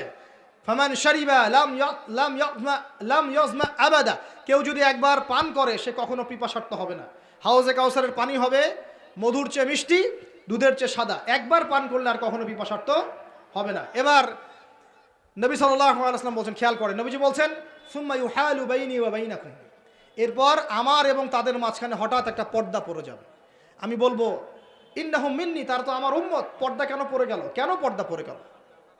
নবী সাল্লাল্লাহু আলাইহি ওয়াসাল্লামকে বলা হবে, ইন্নাকা লা তাদরি, ইন্নাকা লা তাদরি, হে নবী আপনি জানেন না, মা আহদাসু বা'দাক, তারা আপনার ইন্তেকালের পরে দিনের মধ্যে কত নতুন নতুন বেদাত আমল এবং আকীদা চালু করেছিল, আপনি জানেন না। নবীজি তখন বলবেন, সুহকান সুহকান, দূর হয়ে যাও, দূর হয়ে যাও, লিমান গায়্যারা বা'দি, যারা আমার পরে দিনকে পরিবর্তন করেছো তারা এখান থেকে দূর হয়ে যাও। অন্য হাদিসে আসছে, নবী সাল্লাল্লাহু আলাইহি ওয়াসাল্লাম বলছেন, মান আহদাসা হাদাসান, কেউ যদি কোনো বেদাত করে, ওয়া আওয়া মুহদিসান, এবং বেদাতিকে সম্মান করে আশ্রয় দেয়, সে যেন ইসলাম ধ্বংস করার কাজে সাহায্য করলো। একটা হাদিসে বলছেন, ফাআলাইহি লানাতুল্লাহি ওয়া মালাইকাতিহি ওয়ান নাসি আজমাইন, কেউ যদি বেদাত করে, বেদাতিকে আশ্রয় দেয়, তাকে সম্মান করে, তার উপরে আল্লাহ এবং তার ফেরেশতা এবং পুরো মানব জাতির লানত অভিশাপ আছে। আরেকটা হাদিসে নবীজি বলছেন, তিনজন ব্যক্তি আসছে তার আমল দেখতে, আমল দেখে একজন বলছে, নবীজির আমল তো কম মনে হচ্ছে, নবীজির আমল দেখলে আমাদের চলবে না। কদ গুফিরা লাহু মা তাকাদ্দামা মিন যামবিহি ওয়া মা তাআখার, নবীজির আগের পরের সব গুনাহ মাফ, তার আমল দেখলে আমাদের চলবে না। ফাইন্নাহুম তাকাল্লুহা, আমলকে তারা অল্প মনে করলো। একজন বলছে, আম্মা আনা, আমি উসাল্লি লাইলান আবাদা, আমি সারা রাত নামাজ পড়বো, আমি ঘুমাবো না। আরেকজন বলছে, আনা আসুমুদ দাহরা ওয়ালা উফতির, আমি বছরের প্রত্যেক দিন রোজা রাখবো, কোনোদিন রোজা ভাঙবো না। আরেকজন বলছে, আনা আ'তাজিলুন নিসা, আমি মহিলাদেরকে ত্যাগ করলাম, ওয়ালা আতাজাওয়াজু আবাদান, আমি কোনোদিন বিবাহ শাদী করব না। এবার নবী সাল্লাল্লাহু আলাইহি ওয়াসাল্লাম এসে বলছেন, আনতুম কুলতুম কাযা ওয়া কাযা, তোমরা কি এরকম এরকম কথা বলছিলে? তখন সাহাবীরা বলেন, হ্যাঁ ইয়া রাসূলুল্লাহ, আমরা এরকম কথা বলছিলাম। নবীজি বলেন, শুনে রাখো, ওয়াল্লাহি, আল্লাহর কসম করে বলছি, লাইন্নী আতকাকুম লিল্লাহি ওয়া আতকাকুম লিল্লাহি ওয়া আতকাকুম বিহি, ওয়াল্লাহি, আমি আল্লাহর কসম করে বলছি, ওয়া ইন্নী লা আখশাকুম লিল্লাহি ওয়া আতকাকুম বিহি, আমি তোমাদের চাইতে বেশি আল্লাহকে ভয় করি এবং আমি তোমাদের মধ্যে বেশি মুত্তাকি মানুষ, তোমাদের মধ্যে সবচেয়ে মুত্তাকি আমি, এবং আমি সবচেয়ে বেশি আল্লাহকে ভয় করি। কিন্তু আনা উসল্লি ওয়া আরকুদ, আমি নামাজ পড়ি আবার ঘুমাই, রাতে আমি নামাজও পড়ি, কিছু অংশ ঘুমাই। আনা আসুম ওয়া আফতির, আমি সিয়ামও রাখি আবার ছেড়েও দিই, রোজাও রাখি ছেড়েও দিই, টানা আমি সারা বছর রোজা রাখি না। আনা আতাজাওয়াজুন নিসা, আমি যে বিয়ে শাদী করেছি, আমার স্ত্রীরা আছে, আমার একাধিক স্ত্রী আছে। ফামান, শোনেন, ফামান রাগিবা আন সুন্নতি, নবীজি বলছেন, কেউ যদি আমার এই সুন্নত থেকে মুখ ফিরিয়ে নেয়, ফামান রাগিবা আন সুন্নতি, কেউ যদি আমার সুন্নত থেকে মুখ ফিরায়, মানে বেদাতি আমল চালু করে, তাহলে কি, ফামান রাগিবা আন সুন্নতি ফালাইসা মিন্নি, সে আমার উম্মতের অন্তর্ভুক্ত না। এই হাদিস যথেষ্ট। নবীর সুন্নত যখন যেটা যেভাবে পাবেন সেইভাবে আমল করবেন, এর বাইরে কোনো তরিকা ফলো করতে গেলে কি হবে, সুন্নার খেলাফ বেদাত হবে। বেদাত করলে আমল ধ্বংস হয়ে যায়, আল্লাহ পাকের লানত পেতে হয়, ফেরেশতারা অভিশাপ করেন, পুরো মানব জাতি অভিশাপ করে। এবং যে ব্যক্তি শুধু বেদাত করে না, বেদাতিকে আশ্রয় দেয়, তাকে নবী সাল্লাল্লাহু আলাইহি ওয়াসাল্লাম বলছেন, সে যেন ইসলাম ধ্বংস করার কাজে সাহায্য করলো। আর দুটো মারাত্মক কথা হচ্ছে এই, ইমাম ইবনে তাইমিয়া তিনি বলছেন যে আল বেদাআতু আহাব্বু ইলাল ইবলিস মিনাল মাসিয়া, এই বেদাতগুলো ইবলিসের কাছে পাপের চাইতে বেশি পছন্দের মিষ্টি। কারণ একজন পাপী মানুষ তওবা করার ফুরসত পায়, সে মনে করে যে আমি চুরি করছি, জিনা করছি, খারাপ কাজ করছি, এটা পাপ হচ্ছে, সে তওবা করার সুযোগ পেতে পারে। কিন্তু একজন বেদাতি মানুষ, সে মনে করে আমি ভালো কাজই তো করছি, আমি কেন তওবা করব, তাই মৃত্যুর আগ পর্যন্ত তো তওবা করার ফুরসত হয় না। এটা খুব খারাপ। আর লাস্ট খারাপ কি, যদি কেউ বেদাতি আমল করে, সে আন্নাহু জাআমা আন্না রাসূলুল্লাহ সাল্লাল্লাহু আলাইহি ওয়াসাল্লাম ক্বাদ খানাল খিয়ানা, সে যদি বেদাতি আমল করে, সে প্রমাণ করতে চাচ্ছে যে সে রাসূল সাল্লাল্লাহু আলাইহি ওয়াসাল্লামকে বলতে চাচ্ছে যে আল্লাহর রাসূল দিনকে পরিপূর্ণ করেন নাই, আমি তার চেয়ে দিন বেশি বুঝি, এবং রাসূল সাল্লাল্লাহু আলাইহি ওয়াসাল্লাম দিনের আমানতদারিতার সাথে খেয়ানত করেছেন। নাউযুবিল্লাহি মিন যালিক। আল্লাহ রাব্বুল আলামিন আমাদের সবাইকে বিদআত মুক্ত সুন্নতে আমল করার তৌফিক দান করুন।